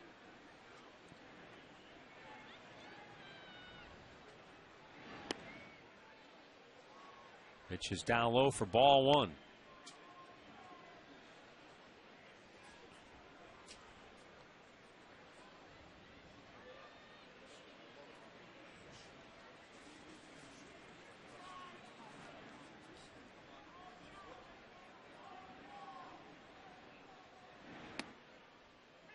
But that's a good point, too. Just pitching coaches in general. You know, I mean, I'm sure they go out of their way to help him and do all they can for him. But if you've never pitched with a knuckleball before, it's probably hard to even relate to how you tell them to attack hitters. Well, keep flipping it up there and see what happens. Yeah. Oh, well, maybe they'll hit some of those things at him if our guy can catch it. Bounced to third. Beltre gets the inning-ending force. Well, the Indians have just 2 hits through 6 innings. And Tim Wakefield and the Red Sox lead it 3-1.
AT&T Rethink Possible. By the Sierra from GMC. Never send a truck to do a Sierra's job. And by Wendy's. You know when it's real. Wendy's. Well, David Huff went 6 innings tonight. He allowed 3 unearned runs on 8 hits. Now, the unfortunate thing is it was the 1 inning that cost him. Walked 1, struck out 6. Darnell McDonald 1 out of 2 with a single back in the 5th inning, leading off here.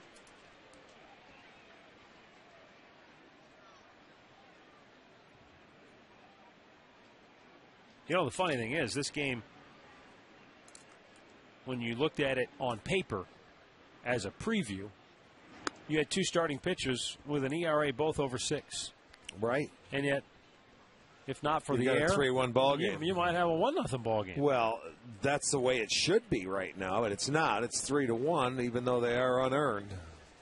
All 4 runs in the game unearned. Yeah, it should be 0-0. So for 2 starters that have ERAs over 6, they have not allowed an earned run, either guy. So just once again goes to show you in baseball, you can try to predict it all you want, but good luck with that.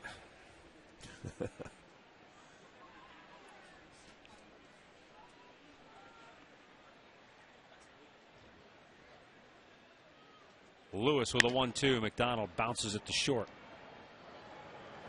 Jason Donald throws out Darnell McDonald. 1 away. Let's go back to the studios right now for this in-game update. Here's Al Pawlowski. All right, Matt, let's head to Minnesota. Kansas City in town, bottom of the first against Greinke. The Twins go for 3. Kubel knocks 2 of them in here with this double to right center. It's still 3-0 Minnesota. They're in the middle of the 3rd inning at Target Field. Back to you. All right, thanks, Al. Marco Scutaro 0 for 3 steps in.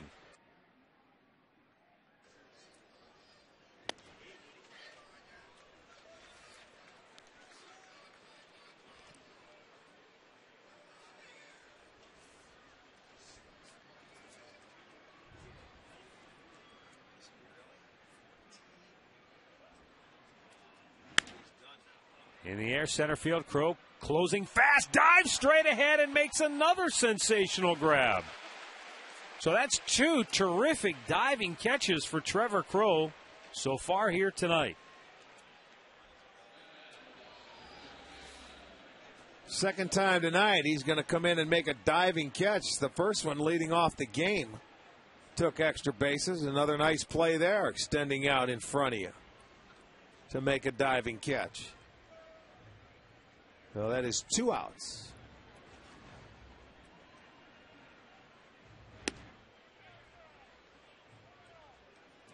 Well, like the old fishing story goes, it's the one that got away. Well, you know, you still got a chance. He's going to have a chance to hit again. He hit a bullet over his head. You know, you let in 3, you got to drive in 3 to break even here. Right back off the mask of Lou Marson.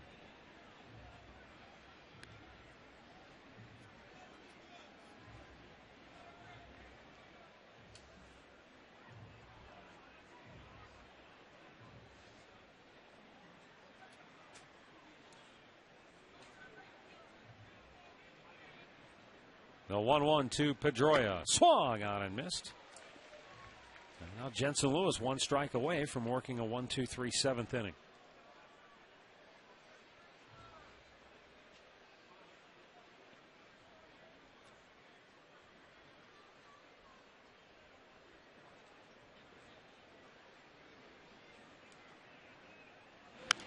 Pedroia punches it out of play. What a debut for Steven Strasburg tonight. The Washington Nationals rookie has struck out 14 Pirates hitters in his debut tonight, and they lead that game 4-2 in the 7th. Well, you can't see him going much longer than that, can you? You wouldn't think so. That's amazing. 14 punchies.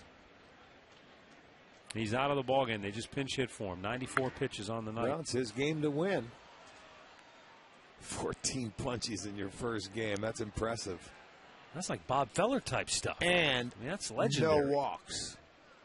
How about that? Wow. And you know what? Second start coming here Sunday. Yeah. How about that? I'm looking forward to it.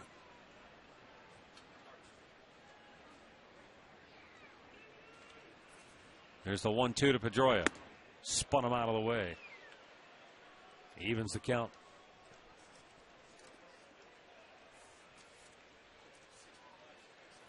And Strasburg in that game has thrown about 70% strikes, 65 strikes out of 94 pitches. So much for rookie start nerves or jitters.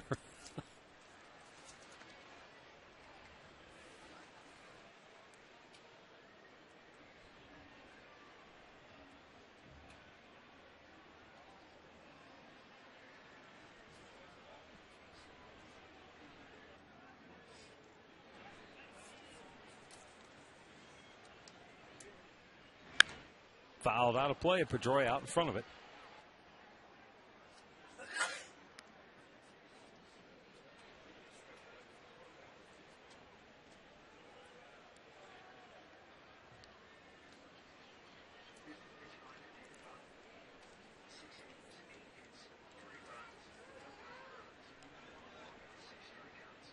And the 3-2 pitch to Pedroia. Grounded to second. Valbuena throws him out. 1-2-3 go the Red Sox. Stretch time here in Cleveland. Boston leads it 3-1.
Which at any Panini's location from Westlake to Willoughby. Panini's is your patio headquarters. For a list of all their locations, visit paninisgrill.com.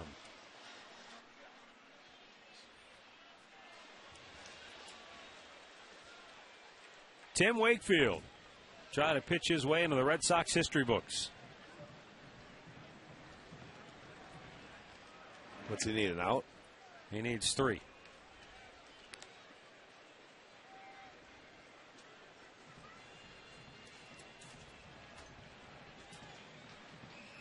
Johnny Peralta actually only needs 2 outs to break the record held by Roger Clemens for innings pitched by a Red Sox hurler.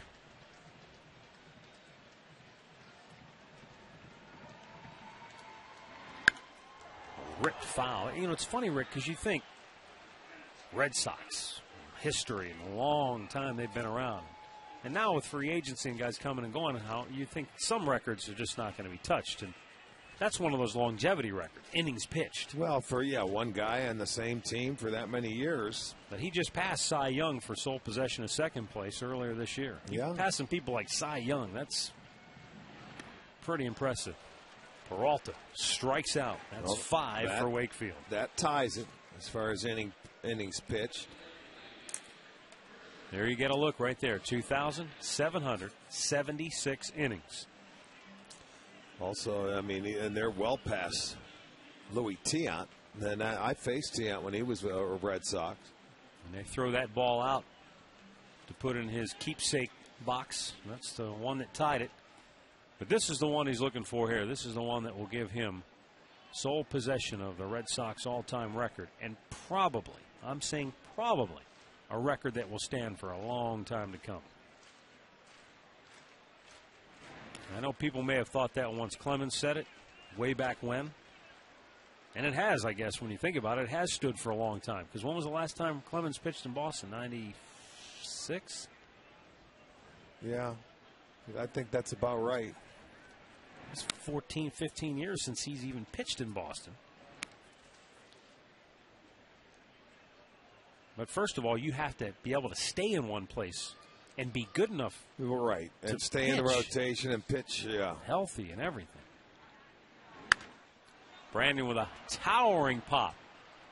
Shallow center. Pedroia calling for it. He gives way to Scudero, and Marco Scudero makes the catch that puts Tim Wakefield in sole possession of the most innings pitched in Red Sox history. Well, he's just been brilliant tonight. I mean, he's given up 2 hits, and both of them coming off the bat of Shin-Soo Choo. Other than that, that thing has been dancing, floating.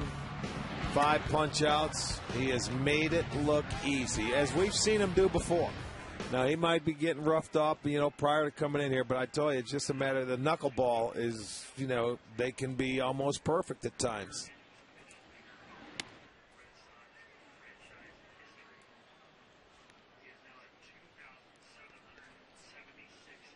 Yeah, Roger Clemens, by the way, Rick, pitched in Boston 1984 to 1996. And now, Tim Wakefield stands atop the Boston Red Sox innings pitched mark.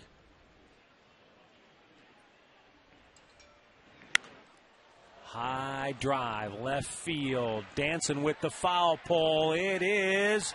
It hit it. Gone. Shelley Duncan with a 2-out solo homer here in the 7th.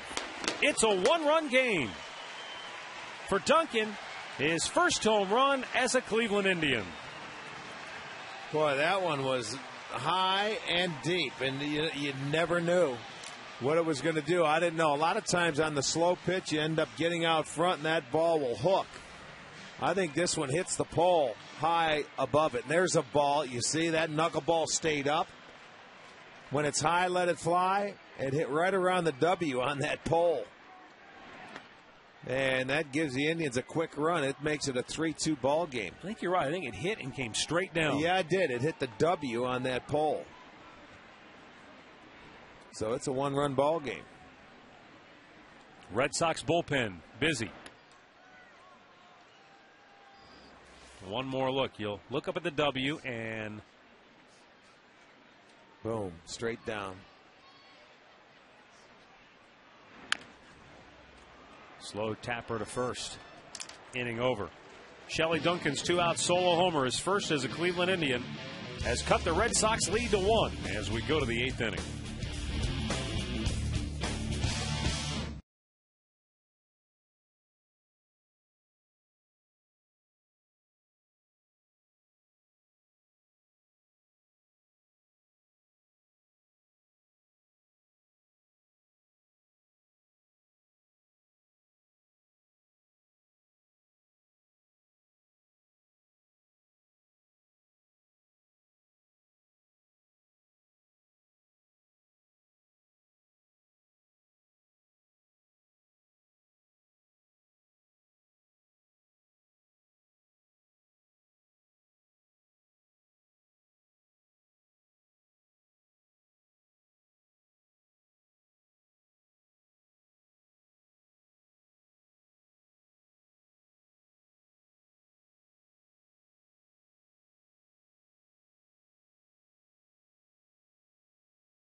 Tim Wakefield getting lots of handshakes and congratulations from the Red Sox. Well, not only for a good game, but for the milestone that he just... Yeah, it's impressive. Yes, it is. Jensen Lewis worked an impressive 7th inning, set the Sox down 1-2-3. He's back out here in the 8th, and now a 1-run game. He'll have to go through the heart of the order. Victor Martinez, Kevin Youkilis, and David Ortiz.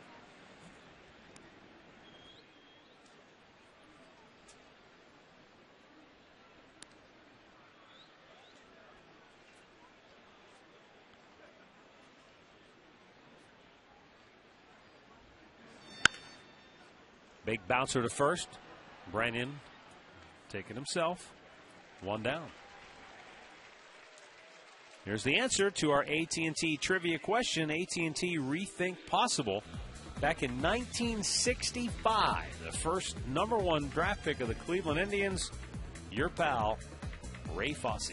Yeah. Teammate. 7th overall, 1965. He does the games now with the Oakland A's. Good man, too. Terrific guy. Learned a lot of baseball from him. He's one of the guys that raised me. So you were like 10 when he was drafted, right? When you drafted, you were 17, I was 17, 11. 18, 10, 11 years old?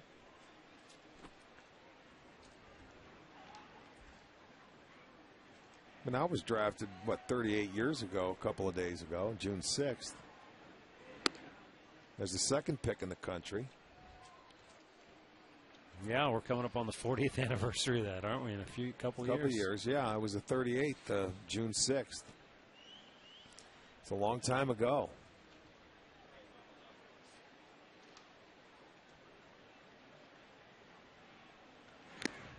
And of course, there were camera crews in your hometown, Niagara Falls. They were all at over the the house. place. Huh? Absolutely. Had a parade later on, a couple days later in Buffalo with Phil Seggy, Mike's dad, going down Main Street in Buffalo.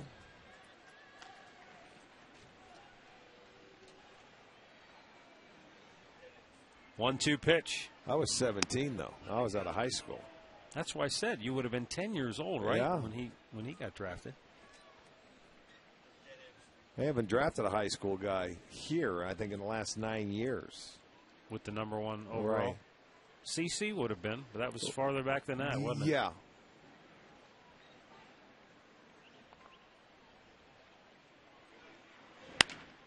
Bouncy ball in the hole, base hit. Kevin Youkilis, his 3rd hit of the night. Well, it'll be Friday night fireworks night out here, and they always put on a great show.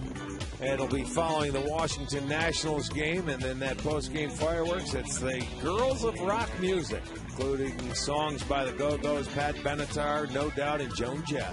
That'll be Friday night.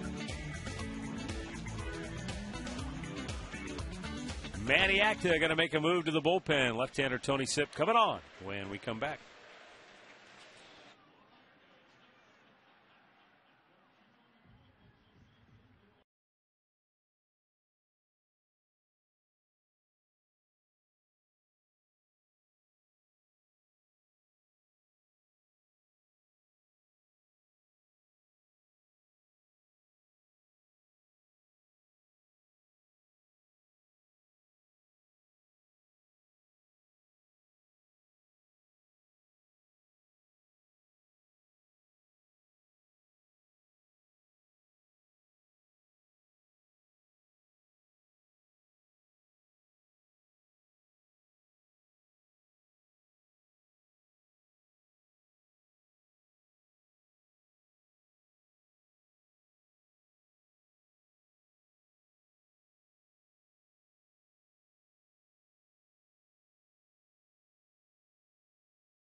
Tony Sipp was never going to be the matchup guy because he could get left-handers out, he could get right-handers out.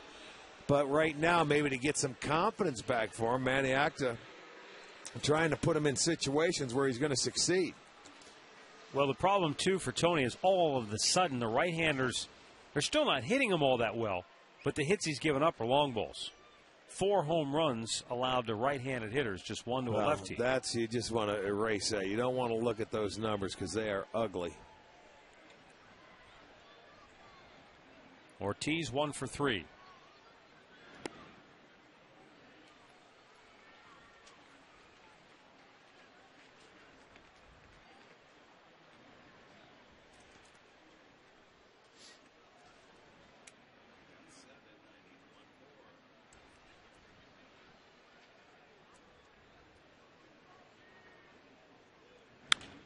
Sliced out of play.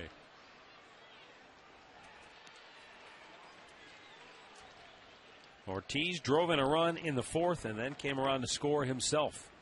And that run is the difference right now in the ballgame. Ortiz scored on a 2-out RBI double by Bill Hall.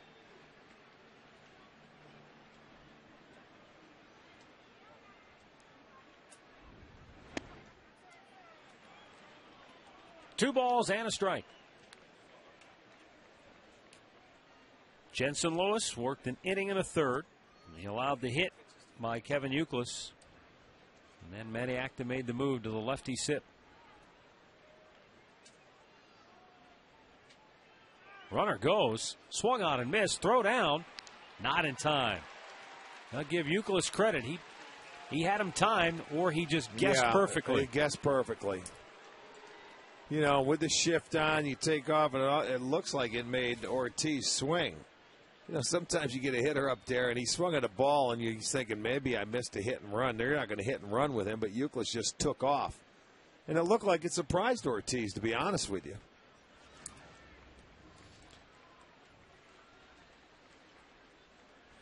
This is a team that is last in the league in stolen bases. That is their 19th. So they don't run often. But when they do, they've only been caught 6 times. Yeah, I mean, it helps when you have savvy base runners. Guys who know, when you need one.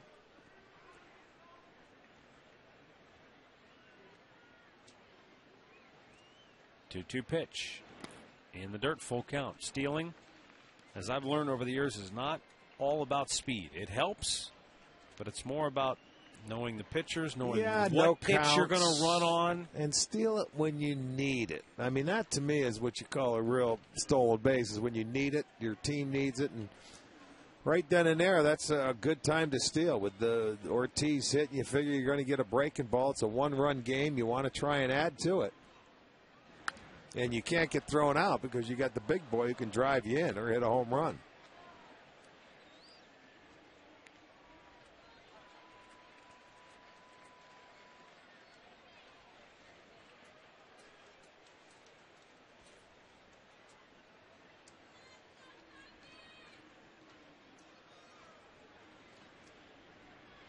Another 3-2 pitch coming up right here.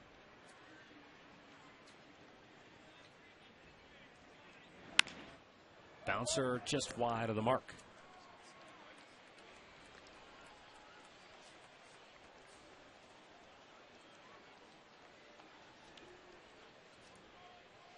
Three runs on 9 hits for the Red Sox. 2 runs, 3 hits for Cleveland.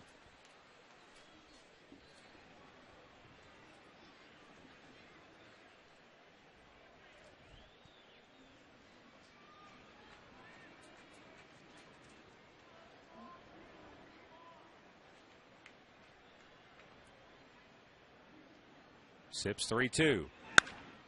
And again, it's hammered foul.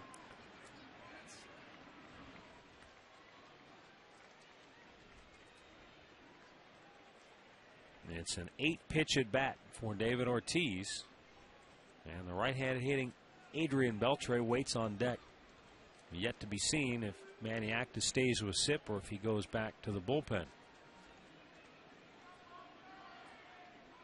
I don't believe anybody's up in that pen right now.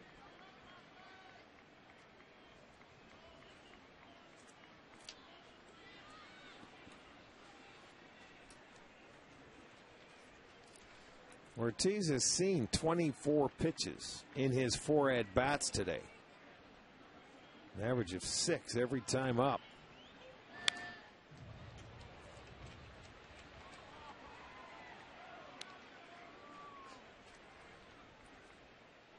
That's the key to what the old adage, getting a good pitch to hit. The more you see, the more likely you'll get one. Right, and I mean, he's had some good pitches. Tony Sipp got away with a couple. He hung him a breaking ball that he pulled foul. That pitch, David Ortiz likes the ball down and in as your typical left-hander. If you're going to pitch him inside, you better elevate it a little bit and get it above the belt. He's able to lay off, and it's ball 4. So the Red Sox have 2 on with 1 out. And we've got another pitching change. Manny Acta makes another move. We'll go back to the right side with Adrian Beltre coming up. 2 on, 1 out in the 8th. Boston leading it 3-2.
2 on, 1 out here in the 8th inning.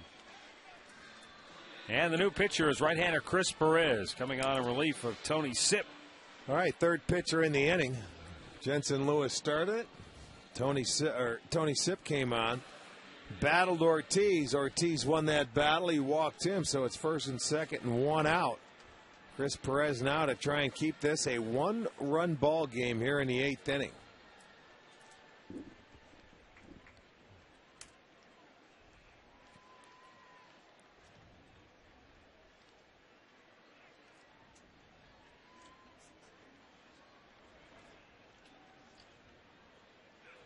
And Chris Perez goes right at him with a fastball for a strike.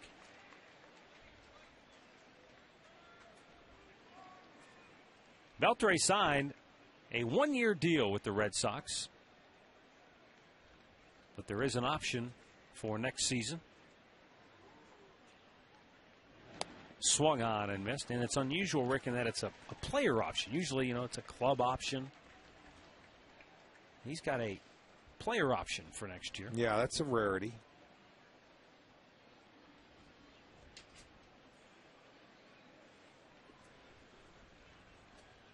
But the way he's going right now, the Red Sox are going to want him back.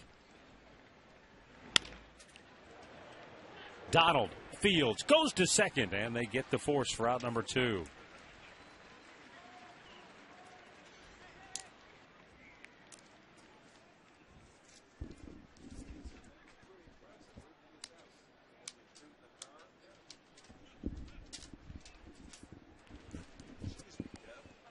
First and third, 2 down. Bill Hall, the batter. Nope, we'll get a pinch hitter now. And this is going to be left-handed hitting J.D. Drew. So Terry Francona is going to take his shot to try and add to this Red Sox 1-run lead.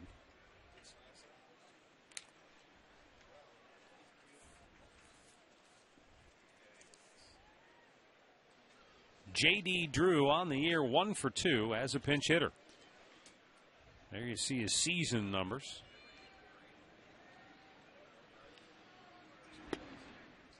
Perez with a fastball strike at 95 miles an hour.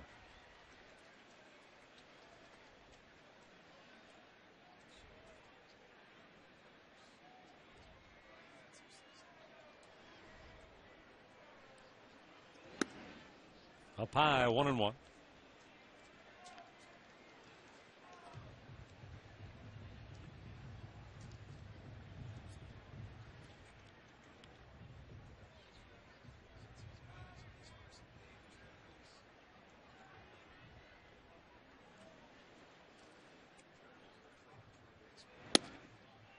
Missed with it. 2 balls and a strike. Pretty close. Good looking pitch.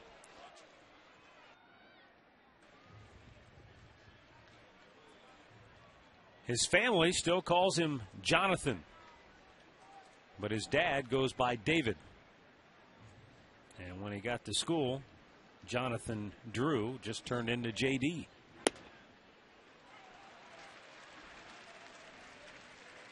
Two balls and 2 strikes.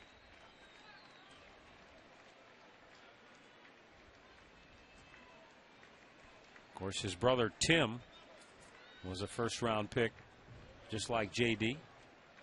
And their younger brother, Steven,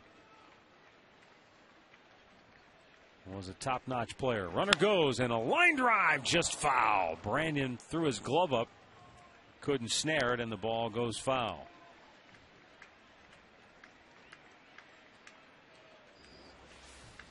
Tell you what, he was ready for this one. He took that 2-1 fastball. There it is. He lines this one out in front. Just a hair foul.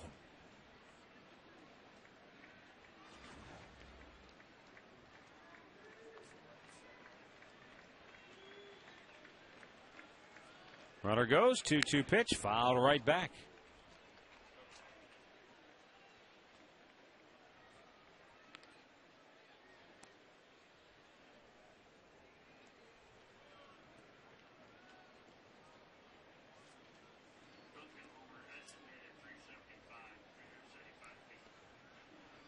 Jensen Lewis started the inning. Tony Sipp relieved him. Now Chris Perez.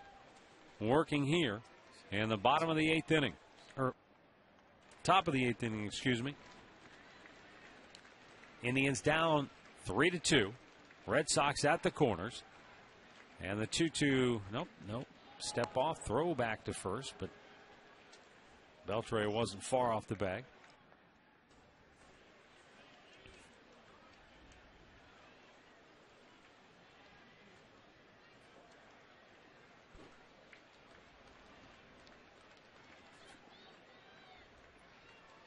Again, the runner goes, and a high fly ball left field over near the line. Kearns makes the catch, and the inning is over. So a nice job by Chris Perez to come on in relief and help out the bullpen core. It remains 3-2 Red Sox, middle of the 8th.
Aggressive field, 3-2. Red Sox lead it. Darnell McDonald goes over to left field, and J.D. Drew, who comes into the ball game, is now in right. We get a pinch hitter here as Andy Marte will bat for Lou Marson. Tim Wakefield, who has allowed just 2 runs in 7 innings, stays in here for the 8th inning. 0-2 the count. This next pitch will be number 100 on the night for Tim Wakefield. It's a 1-run game, though, right now, and Marte has gone quickly. All right, tonight's Miller Taste Greatness moment. Let's go back to 1994. First year in this ballpark. There's Baerga. Indians trail the Red Sox. Coming back. Baerga and Bell. They had an 18-game home winning streak. That was number 16 on the totem pole. Boy, did we see a few of those, huh? When this ballpark first opened. Was like a nightly occurrence for a while. It was unbelievable.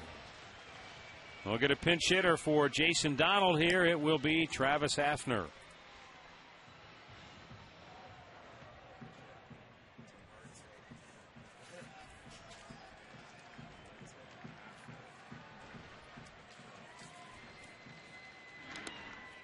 And Tim Wakefield with another strike. Tim Wakefield, not only has he been durable, but he has also been versatile for the Boston Red Sox throughout his career. He's worked as a starter primarily, but he's also given them a lot of appearances out of the bullpen. In fact, one year, back in 1999, he had 15 saves while filling in in the closer's role. Boy, that'd be tough to put a knuckleballer in for a closer, wouldn't it? With, I mean, pass balls and things that can happen. But that's how, you're right, talented he can be.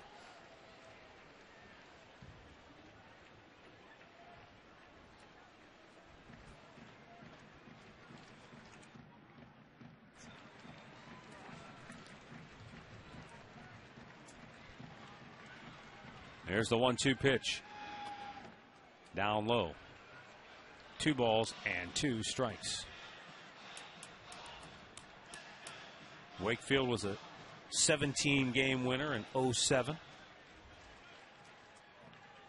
Also a 17-game winner for the Red Sox in 1998. Hafner hammers it deep right field. Drew watches a hit off the fence, and Pronk will roll it into second base with a 1-out double. Oh, man, he just missed hitting that out of here to tie the game. Well, all of the Indians' hits tonight are extra. Well, excuse me. They've hit for the cycle. A single, that double, a triple, and a homer. And this ball had the top spin. Is what it did. It was a knuckleball, 66. And watch this pitch as it starts going down. He got on it. Put a nice short swing on it. And he gets himself into scoring position. And we're going to get a pinch runner for Hafner. See that ball come down, the top spin on it? Didn't stay up there, but he gets into second base, and we're going to get a pinch runner. It's the new guy, Hernandez. Anderson Hernandez will run for Hafner because he'll just stay in the game now and play shortstop. And it looks like Terry Francona is going to make a move to the bullpen. Now, with the tying run in scoring position and 1 out in the 8th inning, it's game on as Hideki Okajima is coming on when we come back.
With the tying run in scoring position here in the 8th inning. And the new Boston pitcher is left-hander Hideki Okajima. On to face Trevor Crowe. He is 2-2. That second loss came Sunday against Baltimore in the 11th inning. He gave up a single to Nick Markakis. But coming on to face Trevor Crowe from the right side, who's been a better hitter this year from the left side of the plate compared to the right. 227 from this side of the plate. Tying run is in scoring position in Hernandez. Ball 1 to Trevor Crowe. Anderson Hernandez, promoted from AAA today, had to be put on the 40-man roster, and to do that, the Indians designated Mark Grudzielanek for assignment. Grudzielanek had a hamstring injury, and it was likely that he was going to need to go on the disabled list. But the Indians needed that 40-man roster spot. And the only way to get that by putting Grudzielanek on the DL would have been to put him on the 60-day DL. And Mark, at this stage in his career, didn't want to have to wait for 2 months. So he's designated for assignment. There's still a chance he could, go through the waiver process and still wind up back here with the Indians organization, but time will tell. And Manny Acta wanted an infielder that could play shortstop, second base. And he knows Hernandez from the past, so he gets the call up for now.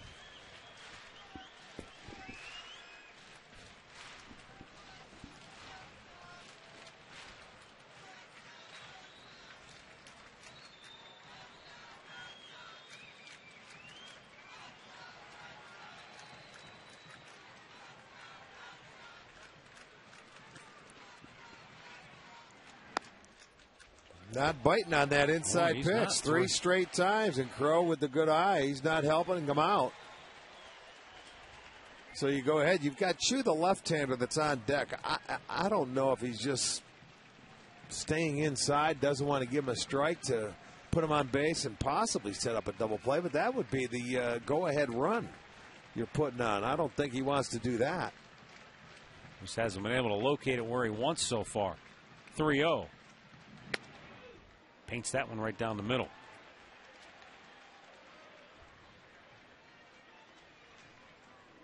Okajima at times has either been really good or really bad for Boston. I mean, there are times where he's unhittable. Well, when you look at the guy, when he throws the ball, he's not even looking at home plate. I mean, that's how weird it is. When you see a replay and you watch him throw, he's looking anywhere but home plate. Used to be like Fernando Valenzuela. This guy looks down. Swung on and missed. Full count. Take a look and watch his head as he's throwing the ball. He's going to, before he releases it, that ball, his head is down. Not even looking at the batter or looking where he's throwing the ball.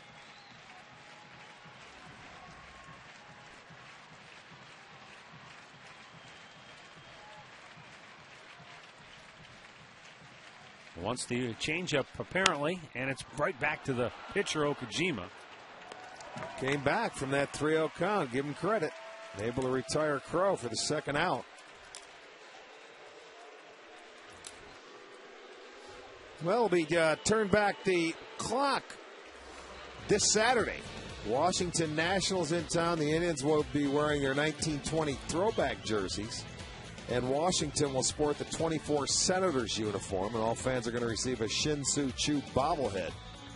Great seats still remain. That'll be Saturday against the Nationals. Shin-Soo Choo, 2 hits on the night, a triple, a single, and a run scored. Tying run in scoring position. Ball 1 outside.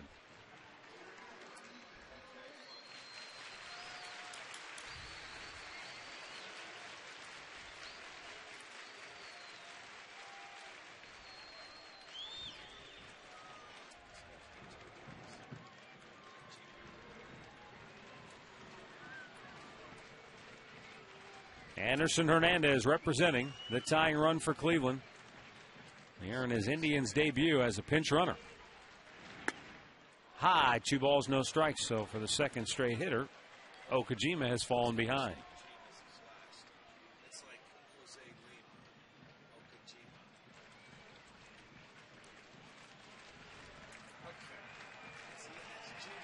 Well, let's see if Shin-Soo Choo can jump on an Okajima pitch if he lays one in there.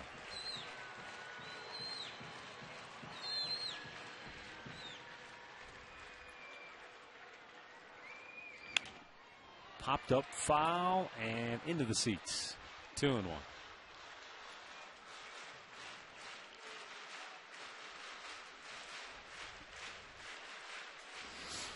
You get the 2-0 heater. He was getting for it, and there he was, just a hair tardy. Had a good pitch to hit.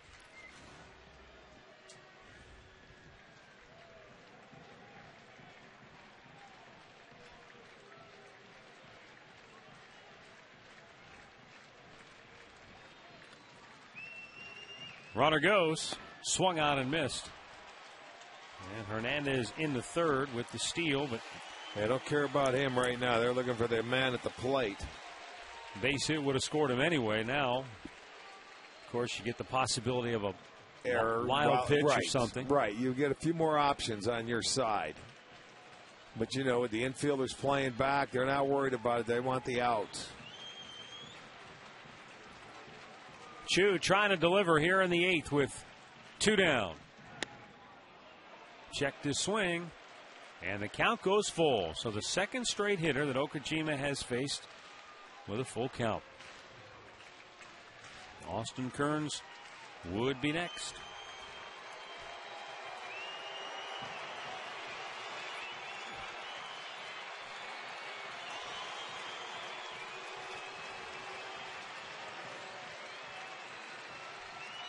Okajima ready. The payoff pitch. Ball 4. And Austin Kearns will get a chance to hit here in the 8th inning, but it won't be Okajima. Terry Francona is going to make yet another move to the bullpen. So 2 on, 2 out. Drive down a run here in the 8th inning. And we've got another timeout here at Progressive Field.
Have 2 on, 2 out here in the 8th inning.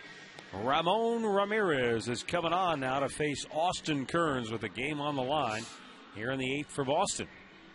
0-1 on the year, does have a save, a .582 earned run average. The ERA up there in 21 2/3 innings, 23 hits. On to face Austin Kearns, the right-hander. Right-hander sitting .240 off Ramirez with a couple of home runs. And you need to hit a gap right now. You find a gap, you're in the bottom of the 8th. Chu can run at first base. He'll be carrying the mail. That's the go-ahead run. Austin Kearns 0 for 3 here tonight. He's probably happy to see anybody other than Tim Wakefield out there on the bump right now. Now he can get back to normal baseball again.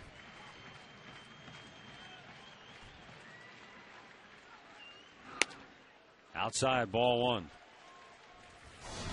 Last night in the 9th inning, Austin Kearns with a home run, his 5th of the year. He's the only run of the night for the Tribe.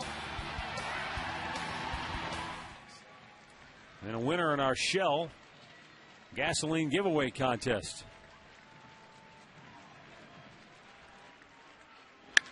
Kearns slugs one to right, but it's right at J.D. Drew, and the inning is over. Boy, hit it hard, but the Indians still trail by a run as we go to the 9th.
And Mike Redmond now in the ball game behind the dish.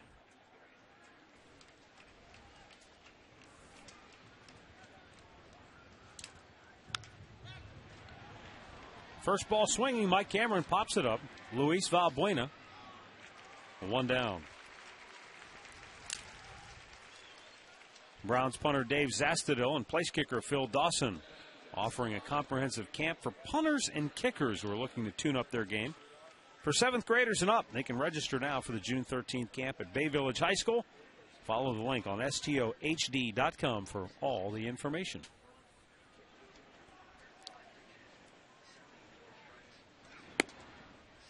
Darnell McDonald, 1 for 3 on the night.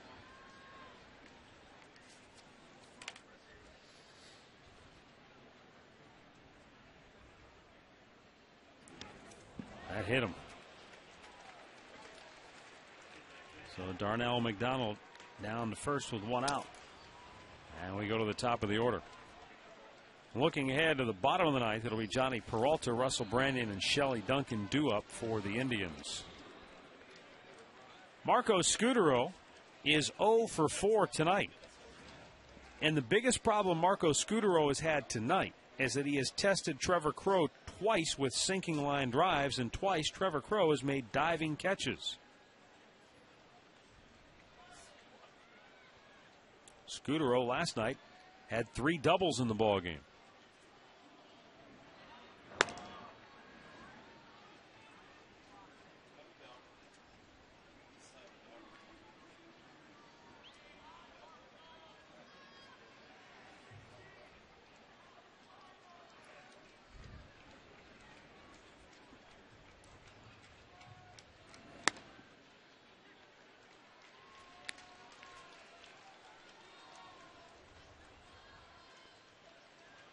Boston closer Daniel Bard loosening. Their normal closer, Jonathan Papelbon, was placed on the bereavement list prior to yesterday's ball game, so Bard taking over those duties.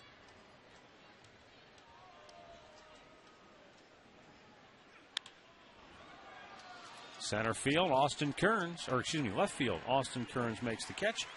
2 down. If you haven't heard, Steven Strasburg made his major league debut tonight for the Washington Nationals, and what a job. 7 innings, gave up 2 runs, did not walk a batter, and struck out 14. I don't know if you remember J.R. Richard. Oh, yeah. The hard throwing in the big 6'8" right-hander from Houston, but he had 15 punches. That's very impressive. No walks, and gets a win. Well, we'll get a look at him Sunday. Scheduled to make his next start here at Progressive Field. Chew back, makes the catch, and the inning is over. Last chance for the Indians coming up when we come back.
Their 4, 5, and 6 hitters due up here in the bottom of the ninth.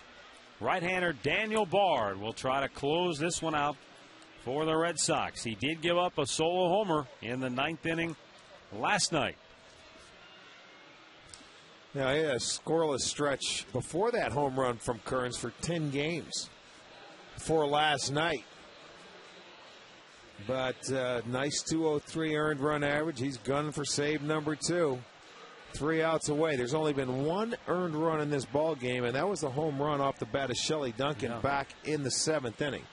Other than that, the run in the 1st inning the Indians scored on Chu's triple was an unearned run because of the Peralta, the error on Beltre, and then all 3 runs that Boston scored, all unearned in the 4th inning. Boston trying to complete their 21st one-run game of the season. They're 10-10 in one-run games so far. Texas has played in the most one-run games in the American League with 21. Or was that a ball? I don't know if that fouled off or not. I didn't see anything by the umpires. I think it's strike 1. We've got a ball. It's a strike. Yeah, it fouled off his bat, but he never really gave a sign. You see, it did tip off his bat and off the glove of Martinez, so it is a strike. Up high, 1-1 to count. Texas is 11-10 on the year in one-run games. They've played in the most. But Boston could add to their total and join the Rangers if they hold on here.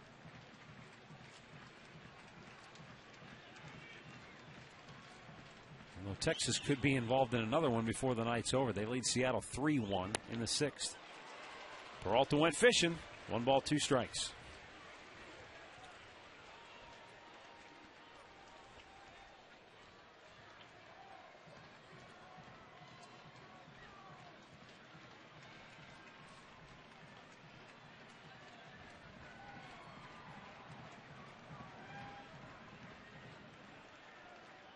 One, 2.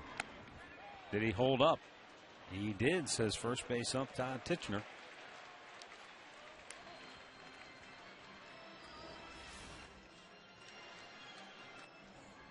Ooh, might have got a break. I'm telling you, yeah, with that breaking ball, they we've call seen it a ball. him rung up for yes, swings like for that. less than that. We certainly have. Peralta has already struck out twice tonight.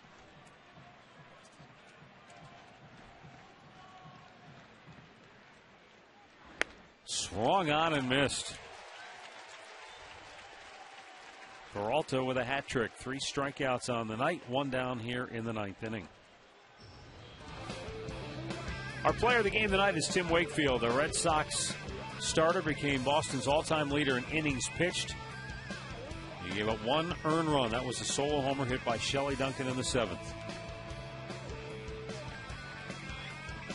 Russell Brandon to the plate 0 for 3 tonight.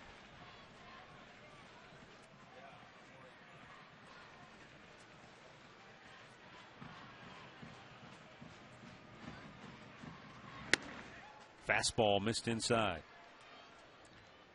Daniel Bard's dad, Paul Bard, went to school in Boston at Tufts. Then signed with the Dodgers as a 6th round pick in 1980.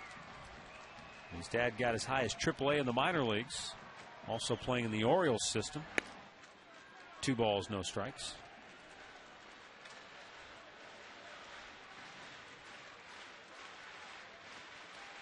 Young Daniel, meanwhile, committed to the University of North Carolina his senior year in high school.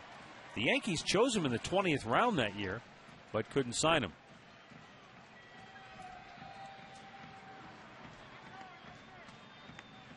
Then in 06, the Red Sox made him a first-round pick. And they didn't sign him until September 4th.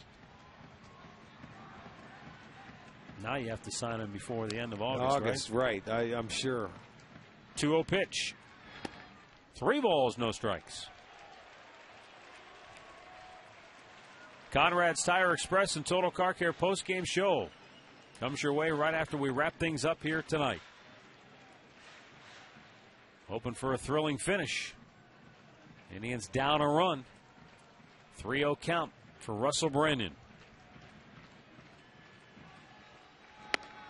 And it's ball 4. So the tying run is aboard here in the bottom of the 9th inning. And the winning run will be coming to the plate.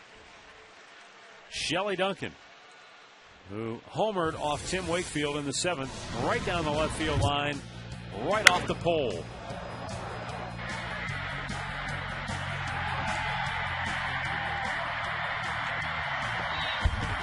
It's the only earned run in this ball game. Well, the Indians can bring the tying run to the plate. Kind of a strange series so far for the Indians in that they do not have a hit with a runner on base. Haven't had many base runners tonight. Well, they didn't have many last night either. 6 hits in the ball game last night. They had their leadoff man aboard a couple of different times. Foul tipped into the glove of Martinez. One thing about Shelley Duncan, there usually is little doubt as to what he's trying to do up there at the plate. He's going to dig in, and he's going to try and hit it as hard as he can.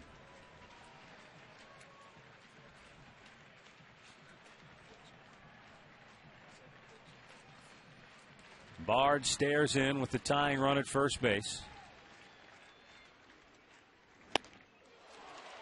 99 miles an hour. It's 0-2.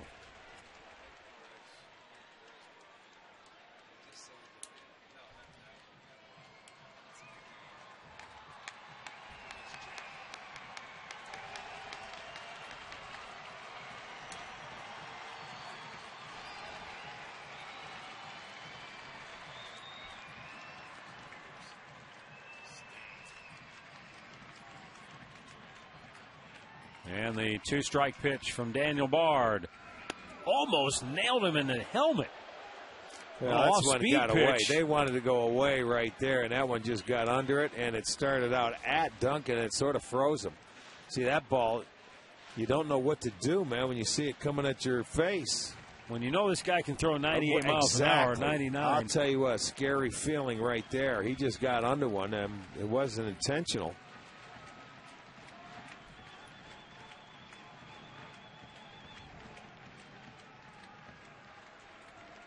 The 1-2.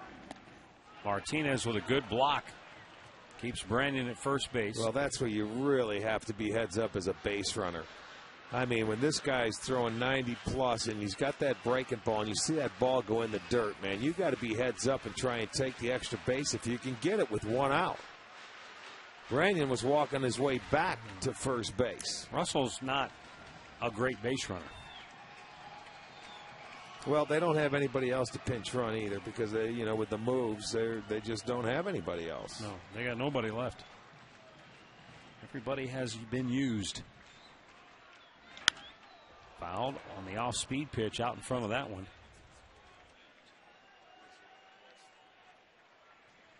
Andy Marte pinch hit off the bench in the 8th inning, as did Travis Hafner. Andy Hernandez pinch ran in that 8th inning, and Mike Redmond came on to catch in the 9th. So the Indians have nobody left. Luis Valbuena waits on deck.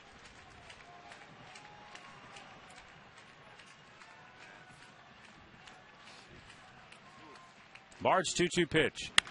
Ripped foul. And Duncan's giving him a pretty good battle here.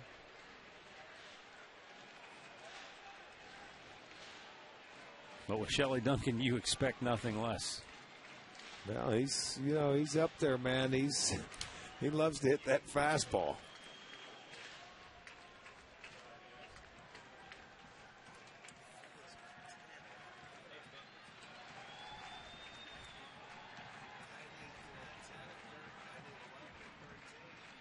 The 2-2, full count, came in off the dish. Well, here I would think you have to look fastball, don't you? The guy's throwing 98. Yeah, I mean, gotta look fastball, and if he throws you the breaking ball, then you're in trouble. Hope it's a ball. Exactly. You know, I mean, when the guy's throwing that hard, you can't sit on both. You got to sit on one, and then you got to look for the fastball. That's where you make your money. And Victor's calling for the slider. You dog, you. You dog. And the payoff pitch. Look at that. Oh, I mean, perfect. what are you going to do? That's just the way it goes. You got to tip your cap there as the hitter. You're going, my God, that's not right, Victor. And you know, if you can throw it for a strike, you throw it because the guy's dead set on a fastball. Great pitch, 82 miles an hour. You can't cover 82 and 98. So you go with your bread and butter, 98, and you get the 82. So see you later. Well, Luis Valbuena, it's up to him to keep the game alive. 0 for 3 on the night.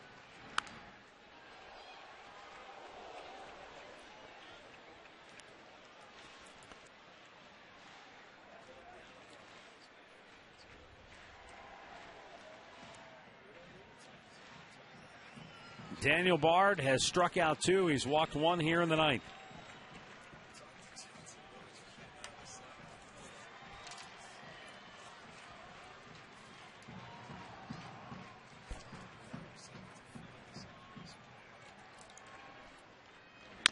Little tapper towards second. Pedroia.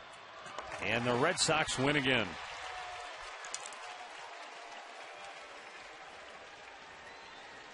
(3-2) the final score here tonight at Progressive Field as Tim Wakefield gets to win his second on the year.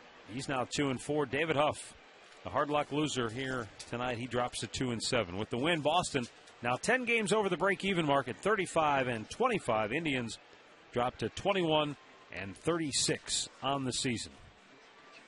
Time now for our play of the game, brought to you by KeyBank, banking home of your Cleveland Indians. Well, this is what set it up for Boston today. Unfortunately, a routine, normal play. Had plenty of room, a drop ball. They ended up, there was 2 outs. That would have been out number 3. They go on to score their 3 back in the 4th inning. That's going to be our KeyBank key play of the game.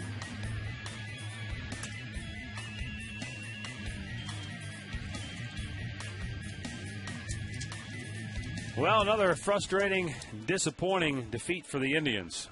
3 unearned runs for the Red Sox in that 4th inning, and that sends the Tribe